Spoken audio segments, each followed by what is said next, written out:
is one of about 150 psychiatric hospitals in the country. Fires, shock therapy, and some of the most inhumane treatments inflicted on humans. We're talking about all of this and more as we dive into some of the most terrifying tales from abandoned psychiatric hospitals. The Colney Hatch Lunatic Asylum, later known as Fen Hospital, was once Europe's largest mental health facility, designed with grand ambitions, but ultimately overshadowed by tragedy. Opened in 1851, the asylum quickly became overcrowded, housing over 3,000 patients at its peak in conditions that steadily deteriorated. However, the most horrifying chapter in Colney Hatch's history occurred on January 27, 1903, when a massive fire broke out, fueled by the asylum's wooden wards and overcrowded conditions. The fire spread rapidly, trapping many patients inside. In one of the worst peacetime fires in London's history, 52 women perished, some burned alive in their beds,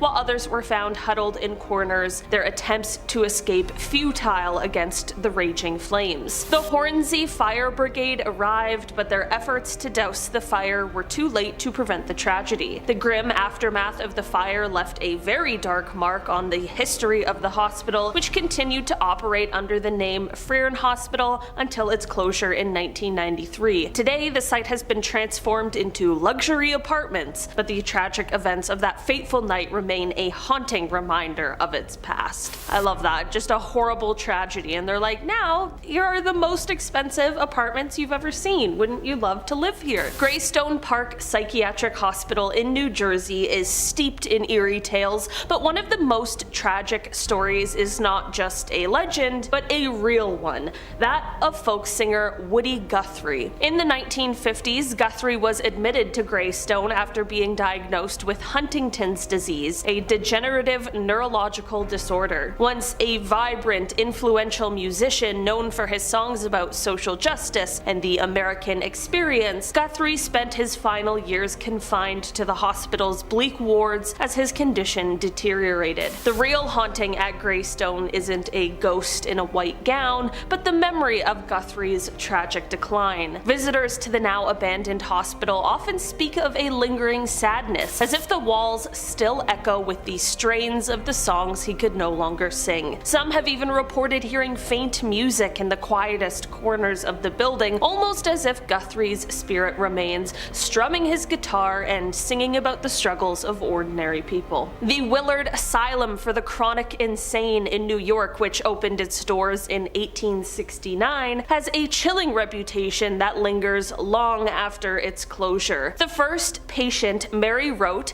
was described as, quote, demented and deformed, having spent 10 years confined in an almshouse before arriving at Willard. Her story set the tone for many of the patients who would follow, often transferred from horrific conditions such as being shackled in cells or transported in chicken crates. Willard became a dumping ground for those deemed undesirable, with patients suffering from a range of afflictions, from severe mental and physical disabilities to really vague diagnoses like nervousness or feeble-mindedness. Among the asylum's many haunted corners, the most unsettling is the so-called silent ward, a place where the air is unnaturally still and no sound seems to break the eerie quiet. Ghost hunters who have ventured into this ward report a profound silence that is almost suffocating, as if time itself has stopped. Even the most skeptical visitors have felt an uncanny sense of being watched, and some have caught glimpses of figures in outdated clothing slowly drifting down the hallways. Athens Lunatic Asylum, better known as the Ridges in Ohio, built in 1868, this asylum was notorious for its overcrowded conditions and brutal treatments such as lobotomies,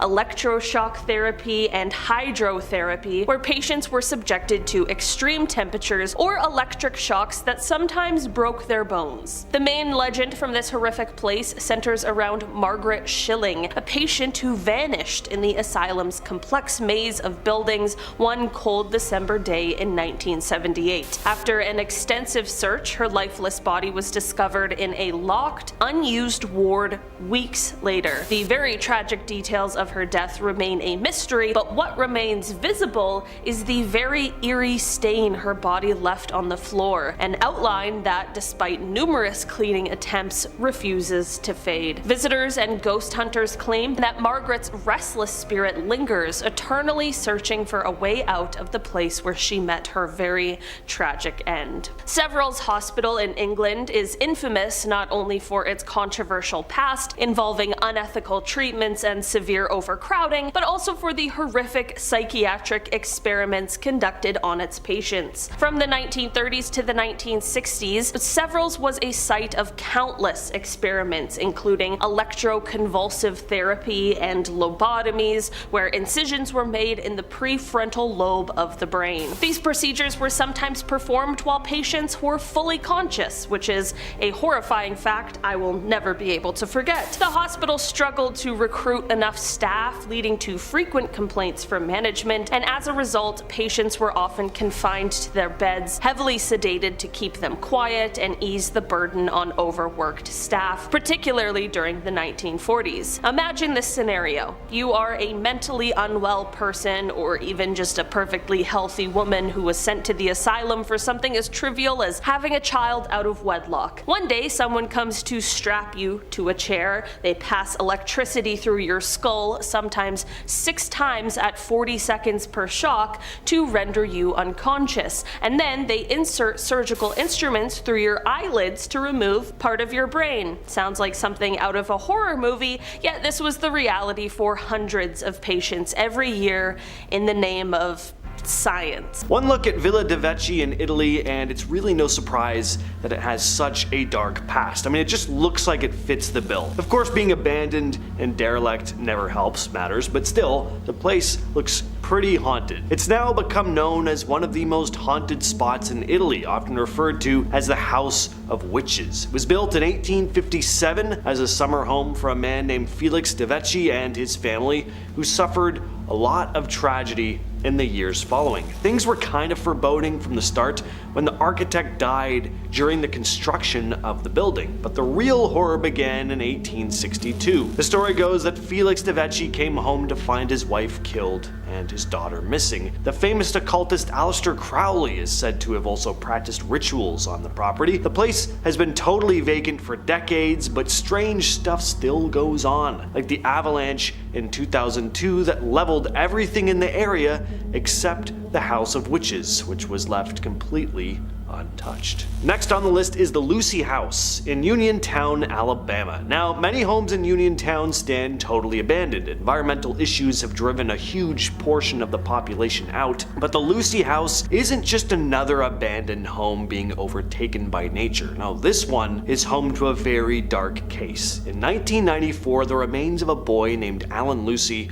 were found buried under the front porch, putting an end to a decade-old mystery. Alan Lucy lived in the home with his adoptive parents, Philip and Margaret Lucy. In May of 1985, he went missing though. A search was launched, but there were no signs of him anywhere. But then a creepy story started to spread around town. The couple's biological son, Jason, began telling classmates at school that he'd seen his father burying Alan after having killed him. Now, for some reason, his story was never taken seriously until the home had been sold and renovations were underway, and the skeletal remains of Alan Lucy were finally found. Philip Lucy was then put behind bars. The Liu family mansion, aka the Mingxiang Ghost House in Taiwan, has been abandoned for over 70 years, and it's known as one of the most haunted spots in the country. The Liu family packed up and left, and it's always been a bit of a mystery as to why. There are plenty of rumors and urban legends though, of course. One story goes that the maid was having an affair with the husband,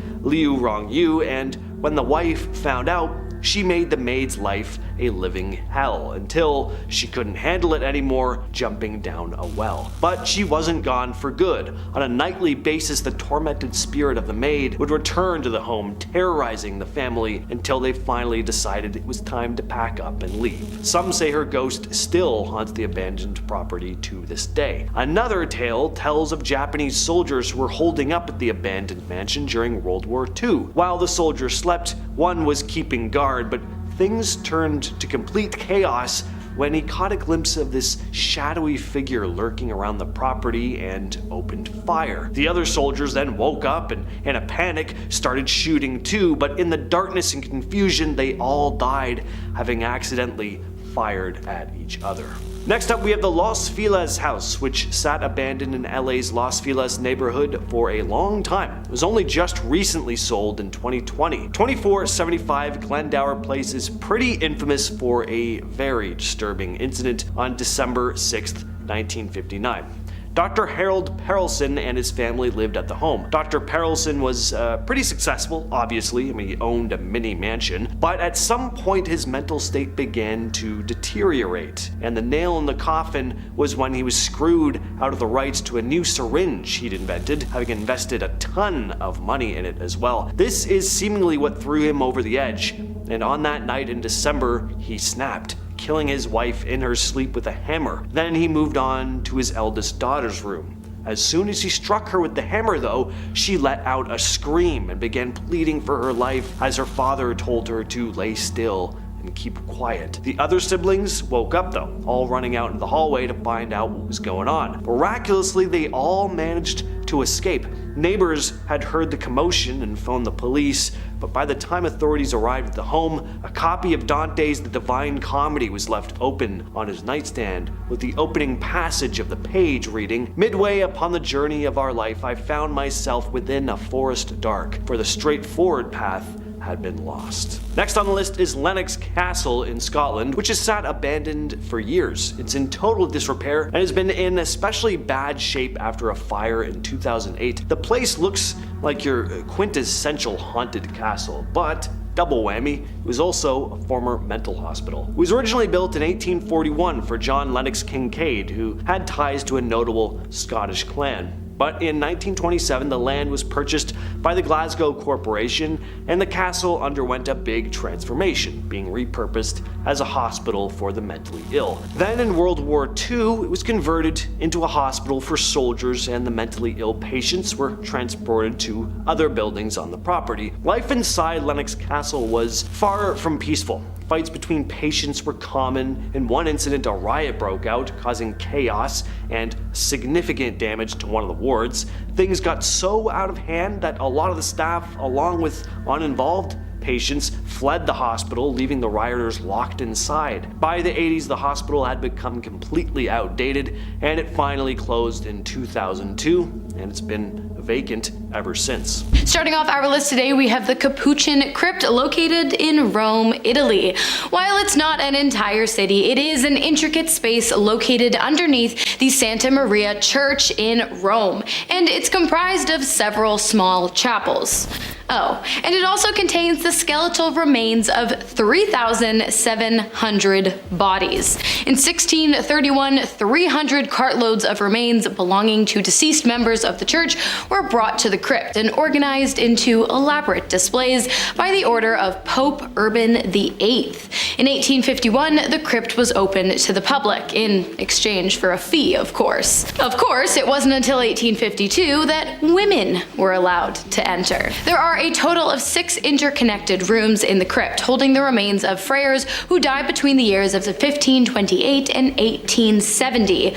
While they were not purposefully arranged to look like a scene from your worst nightmares, but rather to honor the dead, I have to say this would be an incredibly disturbing thing to stumble across during an excursion of urban exploration. Okay, next on our list we have the abandoned Titan 1 missile complex located in eastern Washington, 155 feet below ground. The complex was built in the 1960s and was made up of 3 distinct silos that once held nuclear-tipped Titan I rockets, a super stable and not at all dangerous piece of weaponry. Sorry, let me try that again. A super dangerous, highly unstable piece of weaponry. Yeah, that sounds more accurate. The facilities were created using concrete and steel and boast 14-foot thick walls.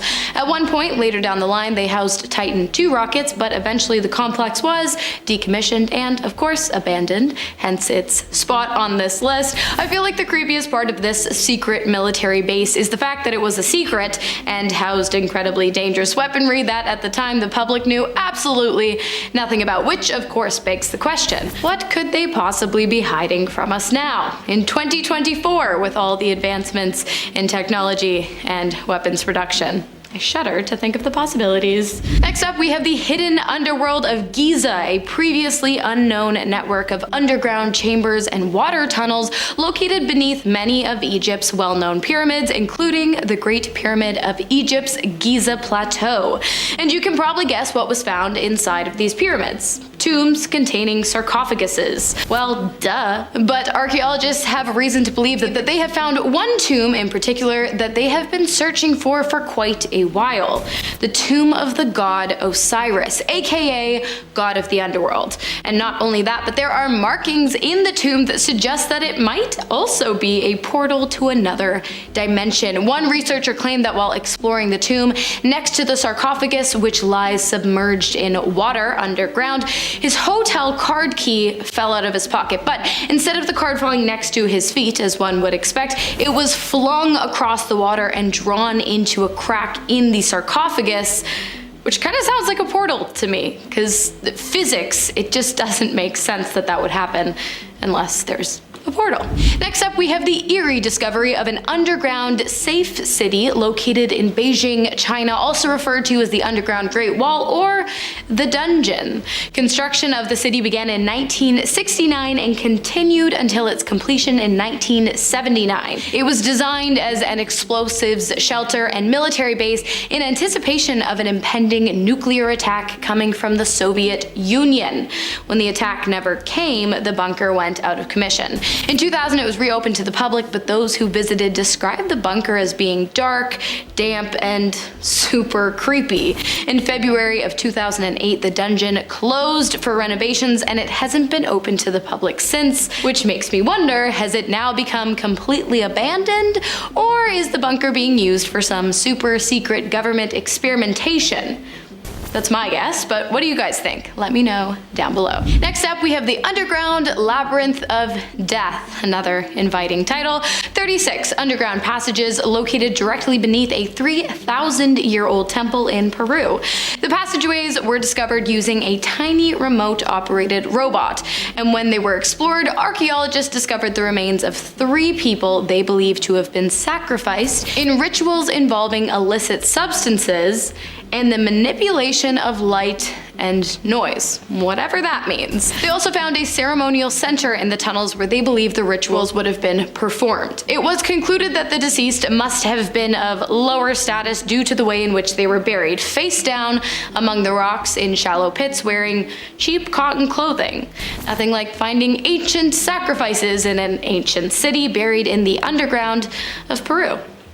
Nice. Bangar Fort, located in Rajasthan, India, is probably one of the most, if not the most, cursed places in India. Built in the 17th century by Emperor Mado Singh, the village was completely abandoned by 1783 after a series of seriously unfortunate events, including earthquakes and famines, that supposedly have continued to this day, affecting anyone brave or stupid enough to enter the fort after dark. At its peak, the small town was home to a little over 10,000 people. Today, people are prohibited from living in the village, and while you can take a tour of the area during the day, it is strictly off limits after dark. And that is because of the dangers that await anyone who dares to stray away from the right side of the law and explore the forts in the dead of night. Many who have entered the fort after sunset have reported hearing disturbing whispers and even seeing dark spirits. Others have turned up dead, and some never turned up at all. It is believed that the reason behind behind all of the misfortune of the village is a curse put on the lands by a meditating hermit who made a deal with the king who built the village so many years ago. The way the story goes is that the king made a promise to the hermit that he would not build the fort so big that it would block the sun from shining on the plains where the hermit practiced his meditations. And the hermit informed the king that while that was all good and well, if he went back on his word, the village would suffer greatly. The king broke his promise, and the hermit kept his word. And just shortly after the construction of the fort,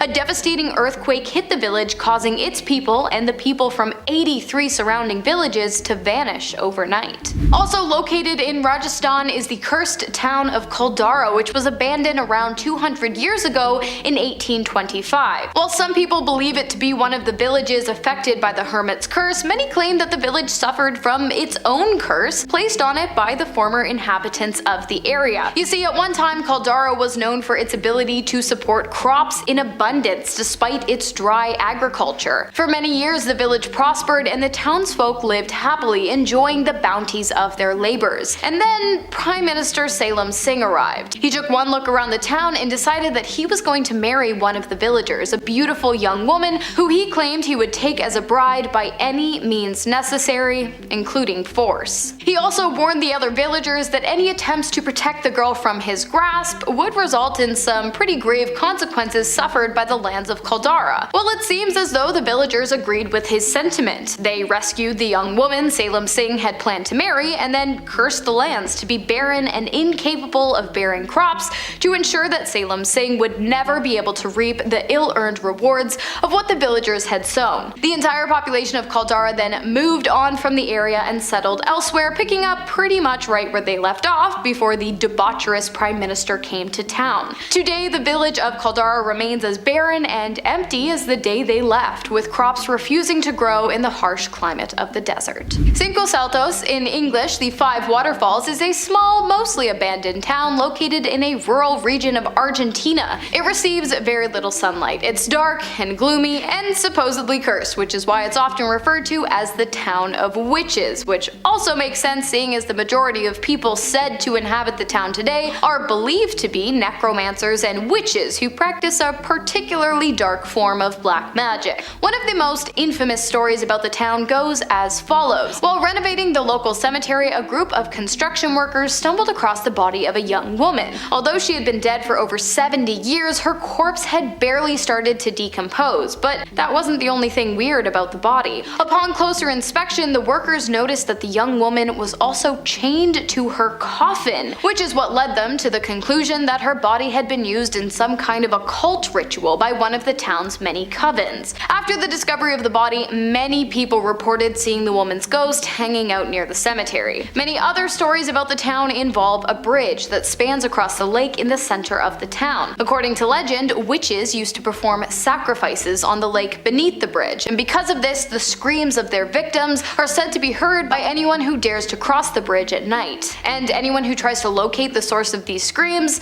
ultimately comes up unharmed but empty-handed. The small town of Barahak, also known as the Village of Ghostly Voices, located in Pomfret, Connecticut, was founded by a pair of Welsh families from Rhode Island back in 1780. The habitation of the village was relatively short-lived, as in 1890, just 110 years after it was founded, it was abandoned, left completely empty in what is today known as the Quiet Corner of northeastern Connecticut. All that is left of the village today are scattered ruins and the local cemetery, which somehow remains intact. It's not uncommon for those visiting the grounds to hear the sounds of disembodied voices believed to belong to the village's former residents, along with the sounds of horses, dogs, and pigs, despite there being none of those animals left in the area. Many people have also reported seeing floating orbs surrounding the cemetery, and one man, paranormal researcher Paul Eno, even reported seeing the face of a bearded man floating above one of the headstones. While some people believe the town fell due to a crumbling economy, many more believe that Barahak was actually cursed, and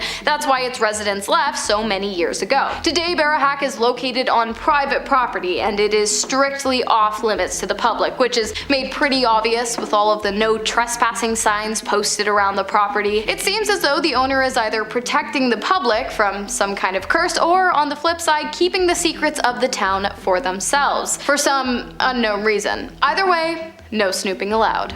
What once was Holy Land in Waterbury, Connecticut is now just a series of dilapidated structures. Kinda looks like a bomb went off in this place actually, but it doesn't just look unsettling, it was also the site of a gruesome crime. Park opened in 1960, was open for over 2 decades, closing down in 1984, and ever since people have been sneaking into the place and vandalizing it. Now one night in 2010, 2 friends, Chloe Ottman and Francisco Cruz, decided they'd break in and explore. And this is just one of the many disturbing cases that goes to show just how little we really know about people sometimes. These two had known each other for a couple years, and Chloe didn't think Francisco had any ill intentions. She ended up turning down his advances though, and instead of accepting this like a normal, level-headed man should do, Francisco forced himself on her before taking her life. He then discarded of her body in the woods and fled the scene, but eventually he confessed to killing Chloe and led police to the body.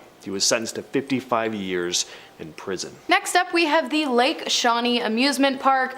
Haunted, cursed, and downright evil. The land in which the park was built in West Virginia originally belonged to the Shawnee Native American peoples, but in 1783 a European settler named Mitchell Clay decided to build a home on the grounds. One day Clay had to run into town, and so he did, leaving his 2 sons and his daughter at home tending to the fields. During this time things got pretty dark. The Shawnee people approached the trio, fired a projectile into one, impaled another, and burned the third at the stake. The grounds later became a burial site for the tribe, but not a nice one though. It was more of a burial site for their victims, 13 of which were uncovered by construction crews during the construction of Lake Shaunie Amusement Park. But did that stop the developers? No, of course not. They wanted to make money, and so they went ahead and built the park on the cursed lands anyways. Good idea? No, not really. During the park's years of operation, 6 mysterious deaths occurred on the grounds. Drownings, crushings, and other freak accidents were among the reasons for the fatalities. Well, that and the fact that the land was clearly cursed. Rocky Point Amusement Park in Rhode Island brought joy to families for a long time, but it will also always be remembered for an incredibly dark incident in 1893. On a bright August morning, Frank Sheffield took his daughter Maggie to the park. They spent the day together and everything seemed fine until something suddenly snapped in Frank's brain. He took Maggie down to the shoreline and killed her, having hit her on the head with a rock. Now, something hadn't been right with Frank for a long time. About a week before his daughter was born, he'd suffered a head injury and just wasn't the same after that. He was unstable, but given the lack of knowledge of brain injuries and mental health at the time, he was never properly treated. And the park stayed open for years after this tragic case, finally closing down in 1995. The area was reopened to the public in 2011, but it's not an amusement park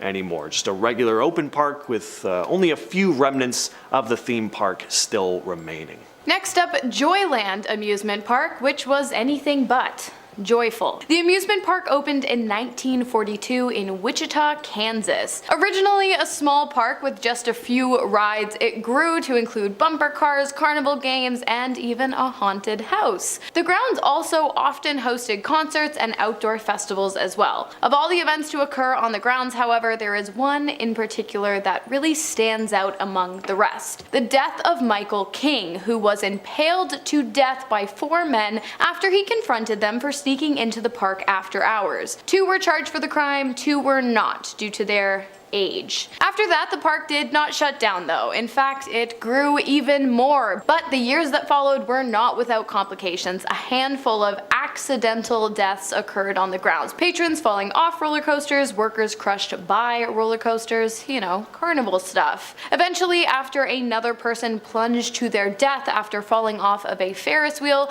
the park ran into a series of financial issues, obviously, and they eventually shut down in 2004. The grounds sat empty 24 years until they were purchased in 2018 by Gregory and Tina, who plan on turning the space into an event venue for concerts, traveling, carnivals, and weddings. Pretty morbid place to get married, if you ask me. Ever wanted to visit a theme park haunted by a ghost woman and her serpentine daughter? Well, you could have before 2000, when Kajunuma Leisureland in Japan closed after 20 years of operation. Now, all that remains of the park is the Ferris wheel and a handful of other rusted rides, overgrown with weeds, but the grounds are still said to be cursed. You see, right next to the park is a pond, the pond of the ghost woman. Legend goes that a beautiful woman used to live by the pond, which was full of snakes. Well, one day the woman mysteriously gave birth, but what came out of her wasn't human. It was a serpentine creature that slithered away into the pond. That night,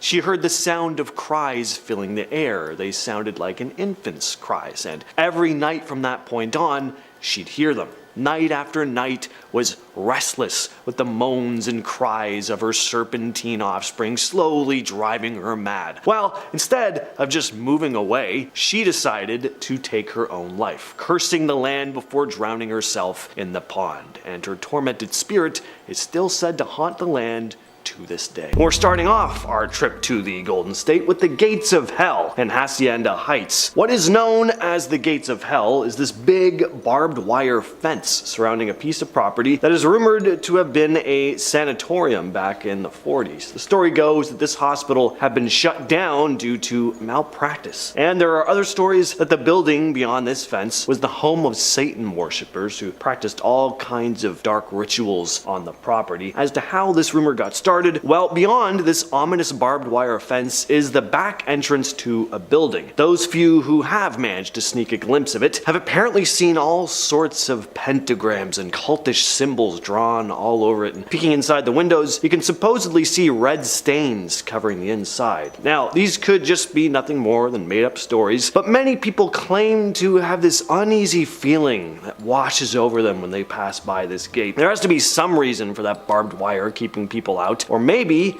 it's there to keep something in. Don't forget to like, comment, and subscribe. By the way, we have awesome content coming your way on the daily. Alright, the notorious Bohemian Grove. Bohemian Grove is a private campground located in Monte Rio, California. It's known for hosting an annual invite-only retreat for members of the Bohemian Club, a private men's club that only allows highfalutin men from fields in politics, business, and the arts. Now, the area isn't always closed off to the public, just when this annual gathering takes place. And what goes on in these gatherings at Bohemian Grove is incredibly secretive. And there are very strict rules in place for members about maintaining this secrecy. The most famous event at Bohemian Grove is said to be the cremation of care ceremony, which is a symbolic ritual performed in front of a large owl-shaped statue. Nobody, other than the members, of course, know what this ritual entails. But you have a bunch of powerful people meeting in the middle of the woods in secret performing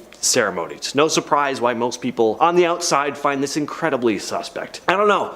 Let your mind go wild. Do they sacrifice a poor person every year and then drink their blood while dancing in the nude around the big owl statue? That's what I picture. I picture Wicker Man type stuff going on. Like, what needs to be so secret about a camping trip? I've never been roasting marshmallows and catching fish in the woods with my buddies and turned to them and been like, guys, this stays in the woods here. None of this gets out. Alright, the hidden city under Mount Shasta. Now, unlike everything else you'll see on this list, this place is only rumored to exist, but the story behind it is pretty fascinating. According to the legend, there's said to be this hidden underground city or a network of tunnels beneath the majestic Mount Shasta in Northern California. There are a few different versions of this legend, but the gist is that there's this hidden city inhabited by an advanced and enlightened civilization. Some say they're remnants of an ancient civilization, extraterrestrial beings, or even spiritually advanced beings known as Lemurians. Lemuria is a mythical lost continent in the Pacific, kinda in the same vein as Atlantis, and according to the legend, Lemurians found refuge in the tunnels beneath the mountain after their continent sank into the ocean. There have also been a good number of UFO sightings around Mount Shasta, and people who have claimed to actually encounter the underground city, like the prospector J.C. Brown, who claimed to discover the city back in 1904. He said he'd found a cave that sloped down 11 miles while prospecting for gold, and inside the cave he found an entire city filled with gold and artifacts like shields and weapons, even the remains of large mummified humanoids, some of which were 10 feet tall. Brown didn't come out with his story until years later, telling a man named John C. Ruud about his tale. John gathered a search team, but on the day the group was supposed to meet, J.C. Brown apparently didn't show up. Not only that though, he was never seen or heard from again. So I don't know, did he actually show up? And they went down there, they found the stuff, and then they were like, we want the gold to ourselves, and like took him out maybe? Who knows? Next on the list is Ano Nuevo Island. This place hasn't always been an island. It used to be connected to the mainland through a narrow strip of land that acted as a bridge, but water levels rose, eventually cutting it off. All that sits on this piece of land now are a handful of abandoned buildings and the residence, which used to be the home of a lighthouse keeper. The lighthouse is gone now, but the keeper is said to still linger in the afterlife anyway. The island is completely abandoned and off limits, now a protected wildlife preserve, home to seals and sea lions, but some say that on certain nights they've seen the windows of the old lighthouse keeper's home light up as if someone or something still looms over the island, keeping watch. Starting off this list today, we have Armero Colombia. The story behind this town is a 20th century tragedy that serves as a reminder of the dangers of volcanoes. It's 1985 and Colombia's Nevado del Ruiz, a seemingly peaceful snow-capped volcano, decides that it's showtime. But this isn't your average volcanic eruption with just lava and ash. Oh no, this volcano went all out. The heat from the eruption melted the mountain's glaciers, creating a monstrous lahar, a deadly cocktail of water, mud, rocks, and other debris. Basically, nature's own concrete flood. This wasn't a slow-moving disaster movie scene where you can just run to higher ground. This lahar traveled with the speed and force of a freight train. Now, imagine the town of Armero situated in a valley below this ticking time bomb. Most people were caught off guard as the magnitude of the threat wasn't fully understood or communicated. So when the lahar hit, it was like a scene from a nightmare, obliterating everything in its path and leaving little time for escape. Homes, buildings, and lives were swept away in just moments. Over 25,000 people lost their lives in what would be remembered as one of the deadliest volcanic disasters in the 20th century. This tragic event was a wake-up call on the importance of volcanic monitoring and emergency preparedness, and it just went to show the true power of nature and how crucial it is to respect and understand the warning signs that it gives us. Alright, next up on our list today we have Deo Kodi. Nestled in the southernmost tip of India, this town was not just any town, it was a bustling port, a bridge between India and Sri Lanka, brimming with life and commerce until disaster struck. Picture the vibrant markets, the sounds of daily life, and the trains chugging away. It was a hub of activity and connection. Then came that fateful day in 1964 when nature unleashed its fury. A ferocious cyclone with winds that roared like the engines of 1,000 trains struck with merciless force. The waves, as tall as mountains, crashed onto the shores, obliterating nearly everything in its path. More than 1,700 lives were lost, families were torn apart, and the town was left in ruins, submerged under the relentless waves. Today, what remains of the town is a spectral landscape. The ruins of the railway station and the church stand eerily, monuments to the town's tragic past. Visitors to this ghost town can't help but feel a chill as they wander through the remnants. Next up on our list today we have young Guy in Peru. Once a buzzing ski resort town cradled in the arms of the breathtaking Peruvian Andes, this town had no idea what was in store for it. It was the kind of place that postcards are made of, with tourists flocking to enjoy its winter sports and local charm. But in 1970, Mother Nature had a catastrophic twist in store. A mammoth earthquake struck, its epicenter alarmingly close to the town. The quake was so powerful that it dislodged a massive section of ice and rock from Mount Huascaran, Peru's highest peak, which loomed ominously nearby. Now imagine a colossal wave of ice, rock, and debris hurtling down the mountain at speeds that defy belief, completely ruining everything in its path. This wasn't a scene from a disaster movie, it was a grim reality for young Guy. In just a few harrowing minutes, the town was buried under a thick blanket of destruction, claiming the lives of over 20,000 people in one of the deadliest avalanches in history. Today, the original site of young Guy stands as a ghostly memorial to that fateful day, largely untouched except for by time and the elements. Visitors to the area can still see the remnants poking through the earth. A new young Guy has risen a few kilometers away, striving to move forward while honoring the memory of the past. Next up on our list today, we have Dollersheim in Austria. Nestled in the picturesque landscapes of Austria, Dollersheim is a village steeped in history, with its origins tracing back to the year 1143. Imagine walking through a place where every stone and corner has a story dating back almost 9 centuries. But Dollersheim's serene beauty hides a tumultuous past.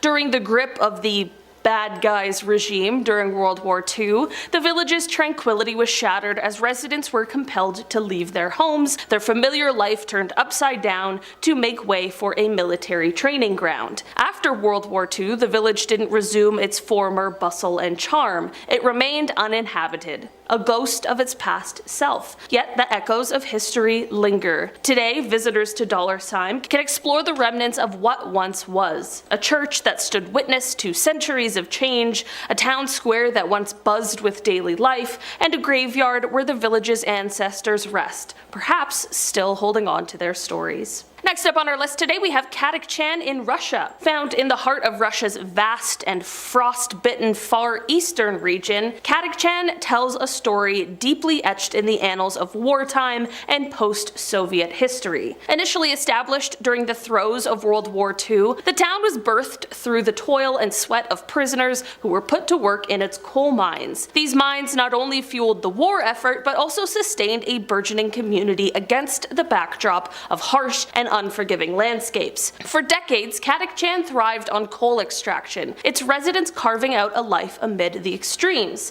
However, the dissolution of the Soviet Union marked the beginning of the end for this isolated settlement. Economic turmoil ensued, leading to the closure of one of its lifeblood coal mines in the early 1990s. The town's fate was sealed in 1996 when a tragic explosion wreaked havoc, causing irreparable damage and leading to a mass exodus. By 2010, Kakov Chan had become a ghost town, its abandoned buildings and desolate streets standing as eerie testaments to its very turbulent past. Once home to over 10,000 souls, its population plummeted to 0, leaving behind only memories and the chilling silence of abandonment. Today, Kakov Chan exists in a peculiar limbo, captivating the curious and the adventurous who venture to explore its ruins, a contrast to the vibrant life it once nurtured. Starting us off in the number 10 spot is White River Light Station. Built in 1875, it's said the spirit who haunts this lighthouse is its very first keeper,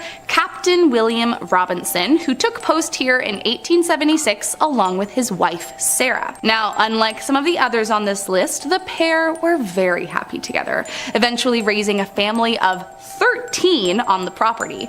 In fact, the Robinson family loved the lighthouse so much they stayed for 47 years. It wasn't until he was 87 years old that Captain Robinson decided to retire. But as luck would have it, he died the night before he was set to leave the premises for good. However, it wasn't until the 1960s when this lighthouse was actually decommissioned, and so many of the keepers who followed him claimed to have heard the clacking of his cane echo through the building. However, that wasn't all.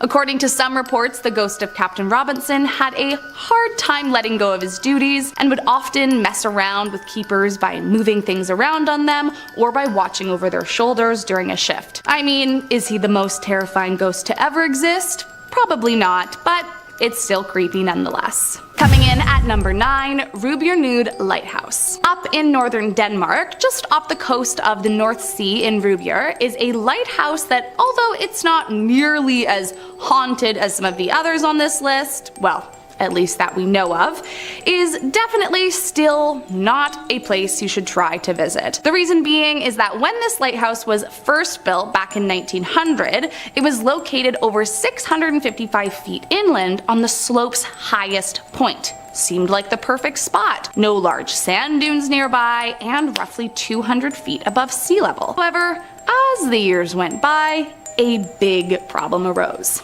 Shifting sand. And with that, the coastline began to erode at a rapid rate, causing them to eventually abandon the lighthouse completely in 2002. It's been predicted that eventually, if nothing is done, the lighthouse will fall completely into the sea. So yeah, probably not the safest excursion out there. Honestly, you might be better off with a creepy spirit in some cases. Coming in at number 8, Sagina River Lighthouse. Built in the mid-19th century and decommissioned in the 1960s, this lighthouse has long been rumored to house a few nefarious spirits. According to several US Coast Guards, it was not uncommon to hear footsteps in the night or feel as though you were being watched. And while certainly not all ghosts are evil, if the legend is true of the ghosts residing in this building, then you should definitely be wary. As the story goes, in the late 19th century, a man named Peter Brown was the keeper of the light. However, when he passed away in 1873, he left the house to his wife, Julia. But soon after Peter's death, a man named George Way came to take over as keeper and eventually came to marry Julia as well. But strangely, by 1883, he too died,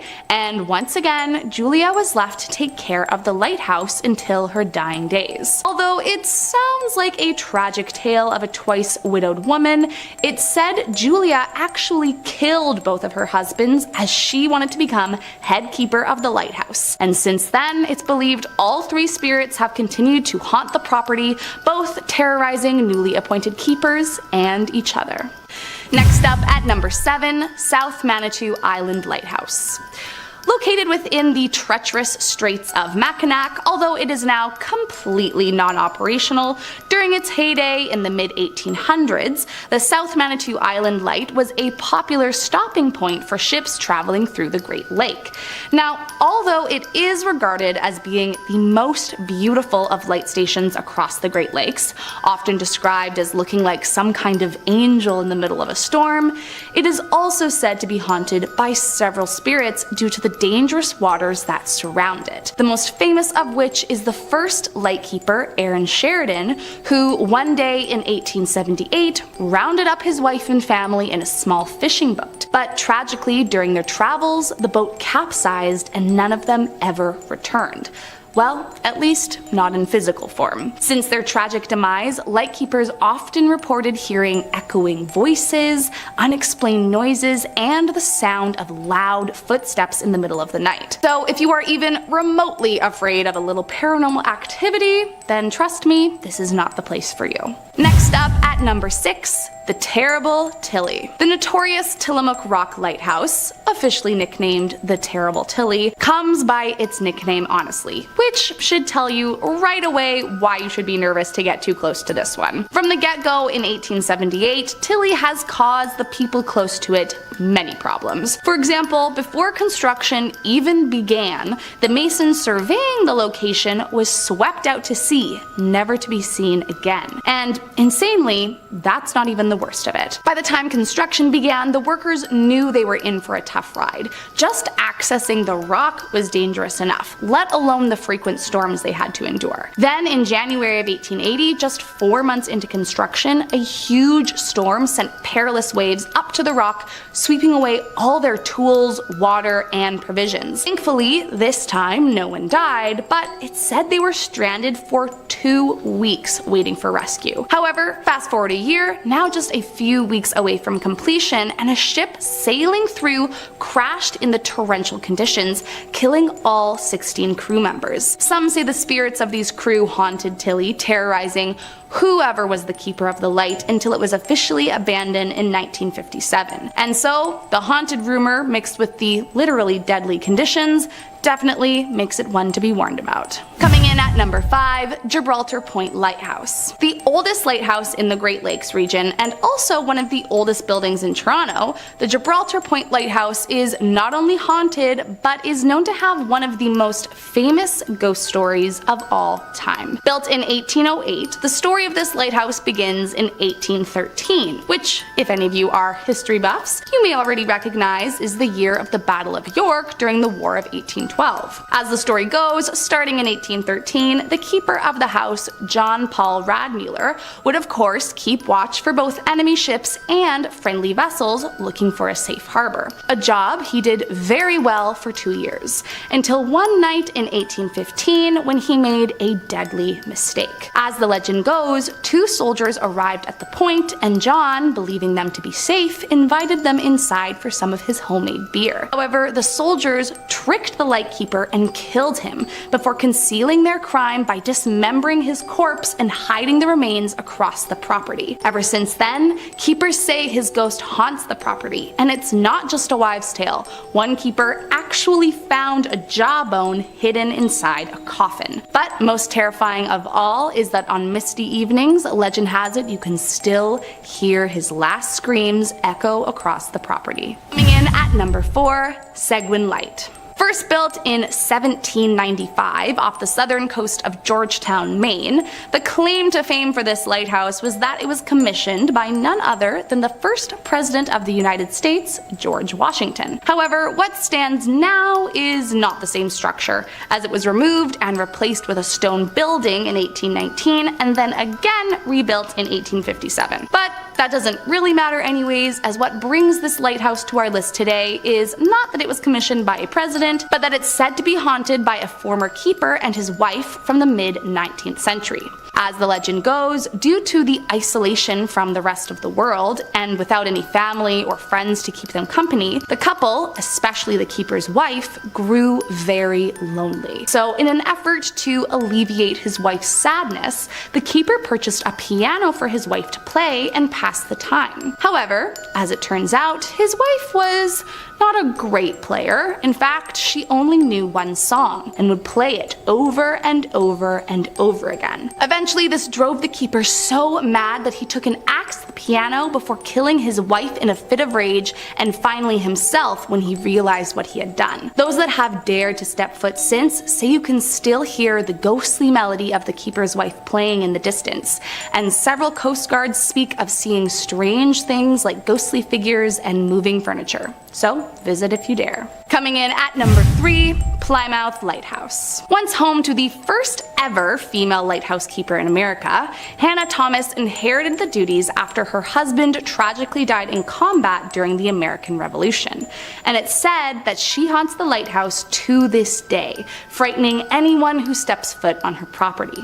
Now, what's interesting about Hannah's ghost is that the structure that stands now is not remotely the same one she kept. The original towers were lost in a fire, and the new structure was built in 1801, and then they rebuilt it again in 1842. But that doesn't seem to matter to her. No matter how many times the tower changes, Hannah remains. For years, keepers and visitors alike claim to have witnessed her apparition, but it's not just the lighthouse she occupies. One couple, in fact, were staying at the house adjacent to the tower and claimed to have encountered Hannah's ghost in the middle of the night. As if out of a horror movie, they say they were awakened to find her ghostly body dressed in period clothing floating above their bed, watching them sleep. Now, if that happened to me, there is no way I would have stayed 1 minute longer. So unless you enjoy being watched by an 18th century ghost while you sleep, I would suggest keeping away from this one. Coming in at number 2, Waugoshance Shoal Lighthouse. Built in 1850, the Waugoshance Shoal Lighthouse is not only located in the treacherous straits of the Mackinac, but was also the first ever lighthouse built within the Great Lakes to be completely surrounded by water, which is kind of just a fun little fact. A not so fun little fact is that because of erosion, it's believed that it could fall into the water any day now. And if that weren't scary enough, it's also said to be incredibly haunted by one of the old lighthouse innkeepers, a man named John Herman. Legend has it that one night, after one too many drinks, he decided to play a practical joke on his assistant by locking him in the lantern rooms. However, when the assistant finally made it out, John was nowhere to be found. Although no one knows for sure, most say he must have fell into the lake in his drunken stupor and drowned, and nowadays he remains haunting the very lighthouse he guarded all those years ago. Though it's now closed to the public, in the years following his disappearance, lightkeepers shared tales of getting chairs thrown at them when no one was around, hearing strange noises in the middle of the night, and some even claim to have seen the light turn on and off all on its own. I guess John doesn't like anyone else taking care of his light. And last up, in our number 1 spot, Point Lookout Lighthouse. Reputed to be America's most haunted lighthouse, much of the notoriety surrounding the Point Lookout Light stems from what happened here during the Civil War. Following the Battle of Gettysburg in 1863, a Union prison camp was established north of this very lighthouse, that at one point is said to have housed as many as 20,000 Confederate prisoners of war. Now, out of these 20,000, nearly 4,000 prisoners died due to harsh conditions, limited food rations, and poor shelter from the elements, and their bodies were buried on the site.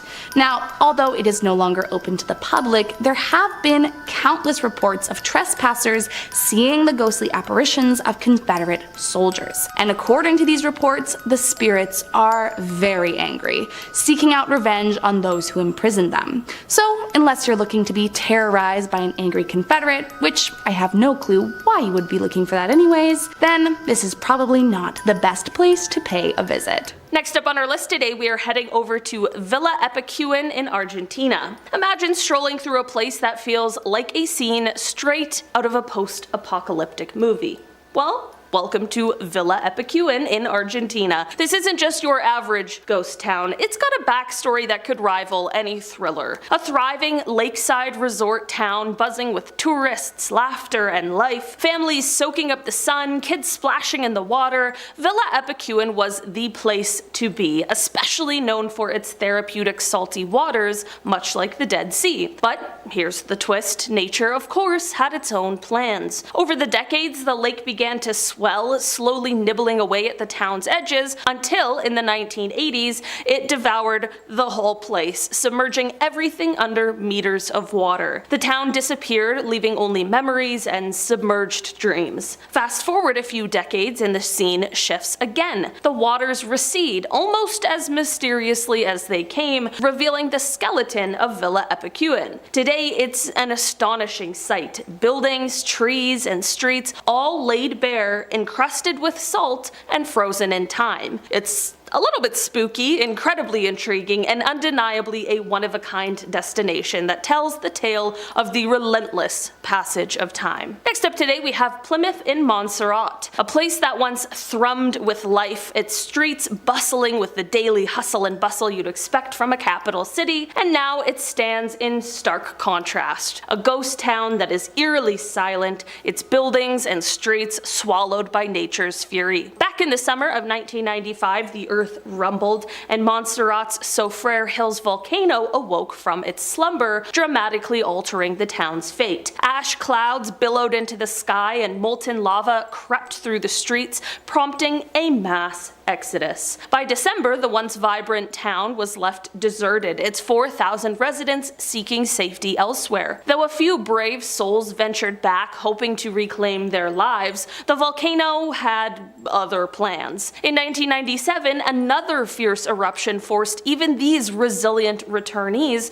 to abandon their homes for good. Today, Plymouth is an uncanny testament to the power of nature, its buildings peeking out from the ashen landscape, a town frozen in time, with a population count that's dropped to an eerie 0. So while you can't really visit Plymouth for a casual stroll or a quick bite, its story continues to fascinate and to resonate. Next up, we are heading over to Tawergha in Libya. Oh, Tawergha. A place with a tale as haunting as a ghost story, but sadly, it's all too real. Imagine a town in Libya home to about 40,000 souls living their daily lives only for everything to change when the winds of the 2011 Libyan civil war blew through. This town wasn't just touched by conflict, it was transformed by it, earning the eerie title of Ghost Town. Schools, shops, homes, all abandoned. The laughter and chatter of life replaced by silence. Fast forward to 7 years post-conflict, and the image of Tawergha doesn't get much brighter. The residents were forced to flee, leaving behind their homes and their lives. They didn't go far, settling in a nearby town, but in a very different setup. Instead of houses, they lived in 250 tents. Despite the conflict and the loss, the spirit of the Tawergha community persisted,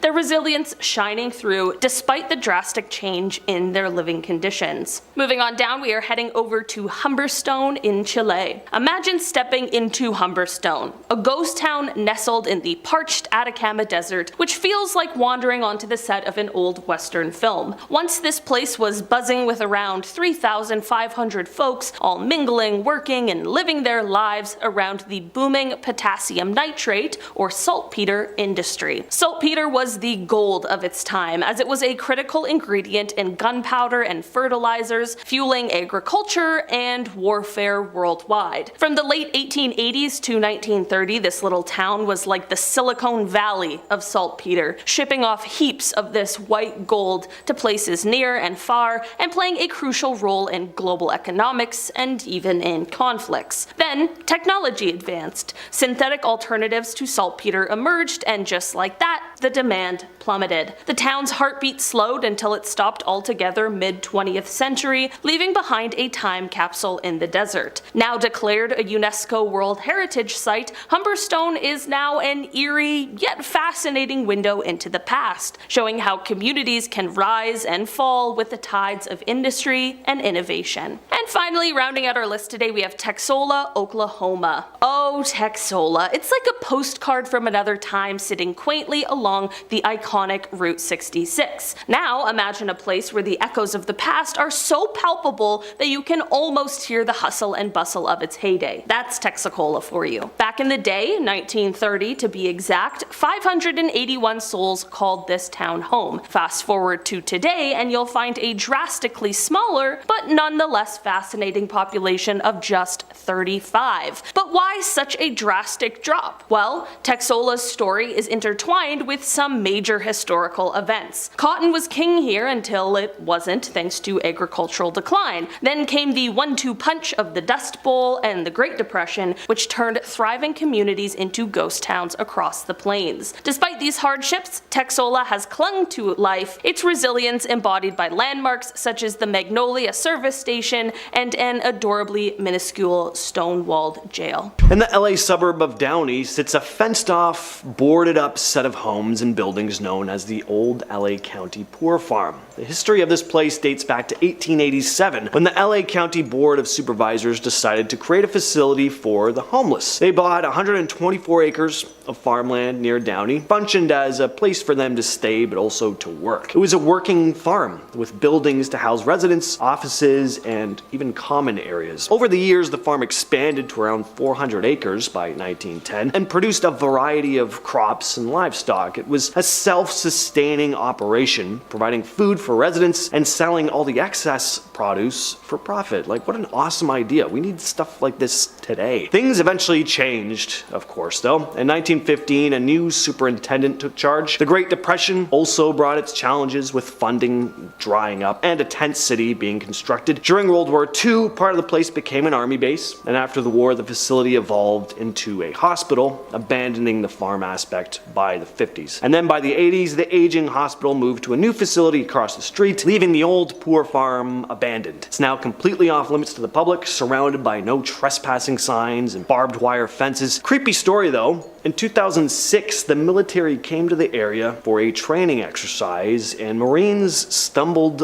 upon a freezer containing tons of mummified body parts, likely from the hospital, but that's still really creepy. The Point Sur Lighthouse is surrounded by ghostly tales. It was constructed in 1889, helping to navigate vessels along the Big Sur coastline. One tale about this place is that the original lighthouse keeper continues to watch over the tower till this day. Future keepers have had the creepy experience of being all alone in the tower at night, only to hear labored footsteps ascending the stairs and the sounds of huffs and puffs coming from the stairs. But when they've called out to ask who's there or to go and look, the stairway is completely empty. There are also stories about a woman in a vintage dress wandering near the lighthouse, and some say she's the spirit of one who died in a shipwreck. Next on the list is the Lincoln Heights Jail. This was a pretty notorious jail. Big names like Al Capone used to be housed here. The jail has been around since 1931. It was originally constructed to hold about 625 prisoners, but by the 50s, it was packing in about 2,800 folks. You can only imagine what the conditions were like in that place. And in the 50s and 60s, when LA was cracking down on LGBT activity, the place became known for something else. Cops were going after queer individuals, making arrests, and the prison had its own separate wing just for these prisoners. In 1965, the city decided to shut the facility down. It sat empty for ages, with people tossing around ideas for renovations, a trade school, a rooftop garden. In 1979, the Bilingual Foundation for the Arts moved in, but by 2014, it was abandoned yet again. Fast forward to 2017, the city wanted ideas to revive the place. The Lincoln Property Company and 15 Group got the nod to turn it into a Lincoln Heights Makers District. Public market, amphitheater, all that kind of jazz, but the place ended up being really tough to renovate. It was full of hazardous material, decay, and getting the place up to current environmental standards was tough. So the project was ultimately abandoned, and the place still sits empty to this day. Next up, we have the Sunken City. This spot is completely off limits to the public, although you probably wouldn't think it with how many people fart around in the place. The Sunken City is located in San Pedro and got its name in 1929 when a landslide caused a part of the coastline to plunge into the ocean. This left behind this series of concrete foundations, streets, and sidewalks that now sit below the cliffs. The area became popular for how eerie and surreal the landscape is. Even though it's been technically closed off to the public since '87, because of safety concerns, people were climbing the unstable cliffs and it became a liability. They're not supposed to go wandering around there, and the city has to put up fences and signs to make sure everyone gets the message. Trespassing can result in fines or even arrests, but people continue to sneak in. When I say people, I mean like young people. Let's be real. It looks beautiful though. There's palm trees, really cool looking graffiti. I get why people would want to check it out, but apparently it can be pretty dangerous. Forget the fines, people often get mugged here or worse. Let's talk about Murphy Ranch, sitting in the hills near Los Angeles. So back in the 30s, a couple with some pretty unconventional ideas decided to build a self-sufficient compound there. And by unconventional ideas, I mean they were incredibly anti-Semitic. They thought the world was headed for some major chaos, and seeing as World War II was looming, kinda was, so they built this compound, which ended up becoming something of a base for American Third Reich sympathizers during the Second World War. The compound had living quarters, a power station, and even a water storage system. It was a haven for them and other like-minded pricks, but the US government got wind of it and shut it down in 1941, the day after the Japanese attack on Pearl Harbor. The remains of Murphy Ranch now sit completely abandoned and completely off limits. Old dilapidated buildings and graffiti-covered walls are all that remain. Yes, graffiti, people still do sneak in. Next on the list we have Alcatraz. This is one of the most notorious former prisons in the entire world. The amount of stories about this place is damn near endless, and it's said that some of the former prisoners still linger within the building till this day. Back in the 1850s, it started as a military setup, housing soldiers, but then in 1934, it switched gears and became a high-security prison, holding big-name crooks like Al Capone and George Machine Gun Kelly. Life on Alcatraz was no joke for inmates. They faced solitary confinement, hard labor, and punishment basement was incredibly tough. On top of that, the place was said to be this impossible area to escape, being out in the middle of nowhere, surrounded by ice-cold water. Oddly enough, though, there were actually multiple escape attempts here, a whopping 14 to be exact. The most famous attempt was in 1962 when Frank Morris and the Anglin brothers disappeared into thin air. Some say they actually made it to shore, started new lives in secret, but others think they drowned in the frigid water. Others who tried weren't as lucky. Guards shot some or just caught him before they even got that far. Next up, Dreamland Park. When the park opened in the 1930s, it didn't last long, likely because it was less of an amusement park and more of a front for illegal gambling and mafia headquarters. The park would officially shut down in the 1950s, and in 1969, 2 decomposing bodies would turn up on the ground: Marilyn Scheckler and Glenn Eckett, who had last been seen earlier that year. The bodies were discovered in shallow graves, a calling card of the mafia at the time. The man had been hit in the head with a projectile fired from a handheld weapon, and the woman had been violated and to death. The night the pair went missing, 10 members of the Pagan motorcycle gang were arrested for beating and impaling 3 men with large blades in the parking lot of the grounds, making all of them suspects in the deaths of Marilyn and Glenn. 2 members of the gang, Robert and Leroy, were convicted of the crime of killing Marilyn and Glenn. They were charged to life in prison without parole, but they maintained their innocence until they died in their cells. So did they do it, or is someone walking around? They're probably dead by now. This was a long time ago, but who knows? You tell me if you know. Next up, we have Brandywine Springs in Wilmington, Delaware. This may be the oldest theme park on the list. It was opened from 1886 to 1923. I didn't even know they had theme parks in 1886. There's nothing much left of the old theme park now, but Brandywine Springs was a bustling amusement park. There was a castle house, train, wooden roller coaster, and a restaurant. It was also the site of a violent crime in 1916, when Samuel Gongas, a man deeply infatuated with a waitress at the park's restaurant, Catherine Bedeke, committed a horrific act. After Catherine rejected his romantic advances, Gongas' obsession turned deadly. In a fit of rage, he shot and killed Catherine and her friend Aretty Nichols, but he didn't stop there. He then set fire to the restaurant, the photography gallery, and some concession stands. Now, all that remains of this theme park now, it's basically just a regular park, but it is said to, of course, be haunted by these tormented spirits. Magic Harbor is next on our list today. Once a thriving amusement park with roller coasters, bumper cars, Ferris wheels, and even an arcade located just south of Myrtle Beach in California, the park was forced to shut its doors on Labor Day in 1976 after Harry Koch, the park's owner, along with his stepson Carl Derrick, were killed after Franklin Loftus fired twice at the pair while they stood outside their trailer on the grounds of the park. The killing went unsolved for almost a decade, but Franklin was eventually arrested in 1982, and it was determined that he committed the crimes after getting into an argument with the park's owner over workman's comp. In 1984, the park was reopened under new ownership, but after a young woman was launched out of a roller coaster and died of her injuries, the park was sued for $12 million. The bad publicity, the lawsuit, and the loss of income caused the park to shut down for the last time in 1993. Only in Japan would you find a theme park entirely based on Gulliver's Travels. The most recognizable part of Gulliver's Kingdom was the giant-sized statue of Gulliver. The creative risks taken in Japan are something I will never cease to admire. Unfortunately, though, this theme park was a failure. It opened in 1997. It was only around for about 10 years. There's not much left of the place now, but even during its operation, there was always darkness lurking around this pleasant-looking, family-friendly park. For one,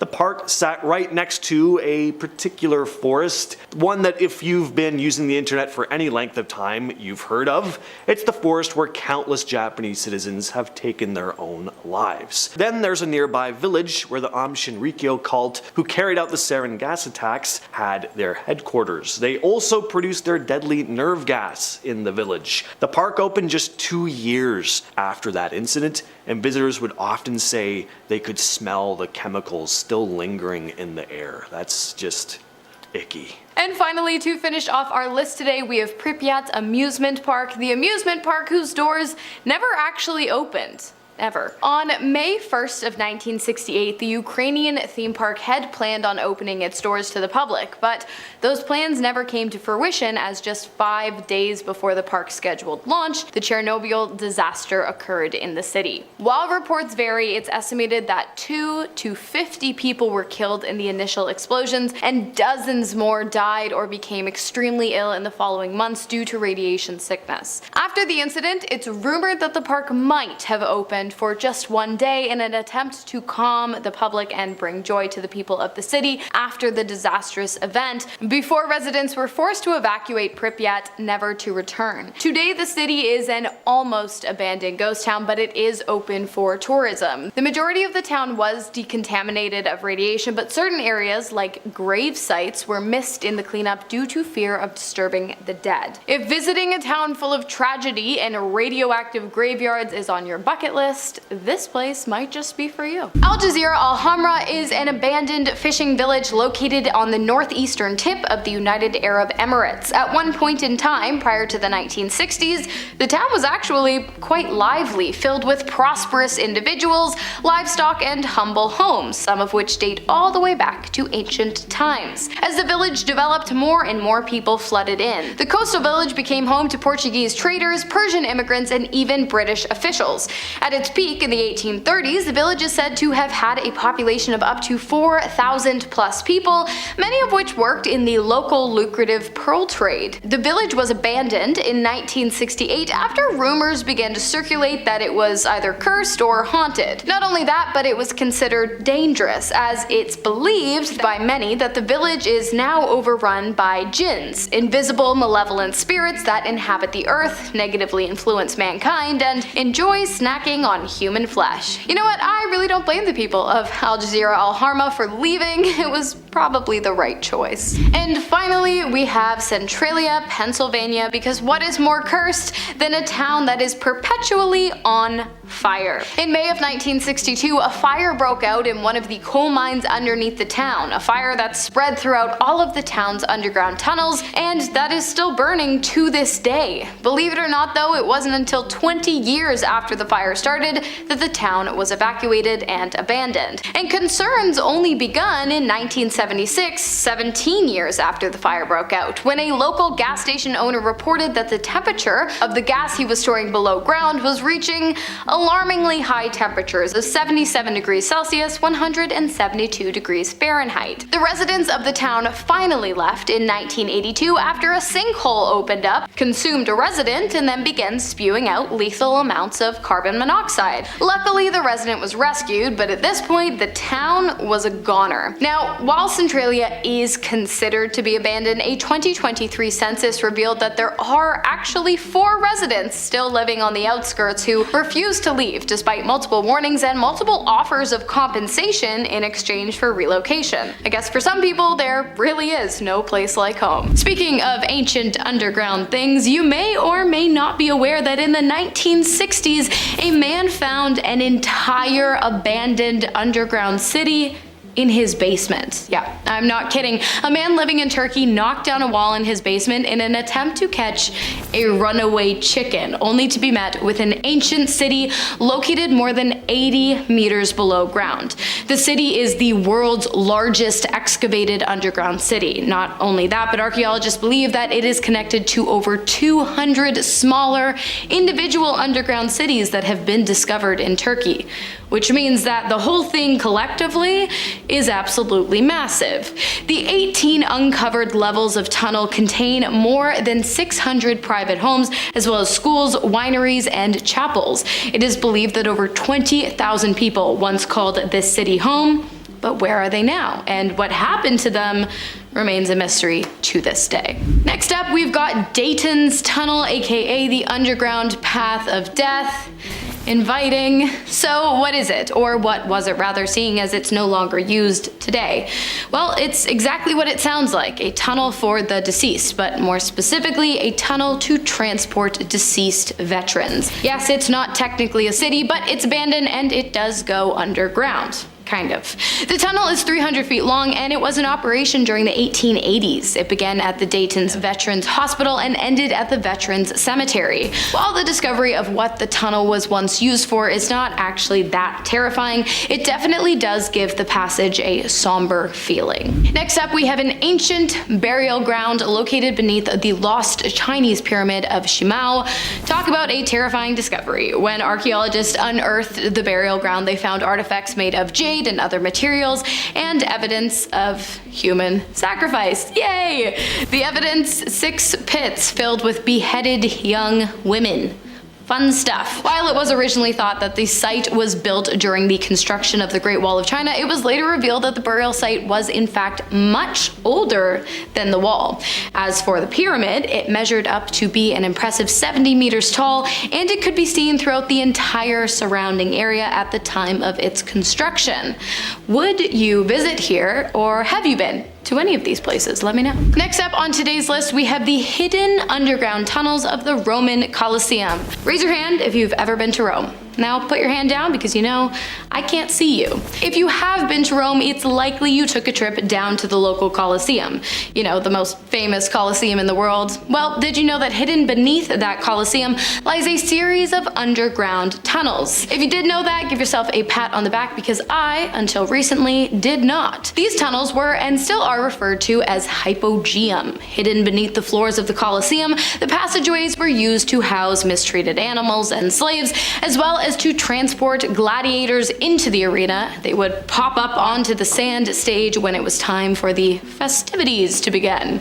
The passageways were, of course, abandoned for a long while until they were opened to the public in 2011. If you've been, let me know, because I have plans to go to Rome one day. And finally, you guys have probably heard of the Waverly Hills Sanatorium. It's been mentioned at least once on this channel, but did you know that the facility had an as above, so below kind of situation going on? And by that, I mean as messed up as this mental hospital was above ground, it was equally as messed up beneath the earth as well. Why? Well, because of an underground labyrinth beneath the sanatorium, of course, an underground labyrinth that included something called the body chute.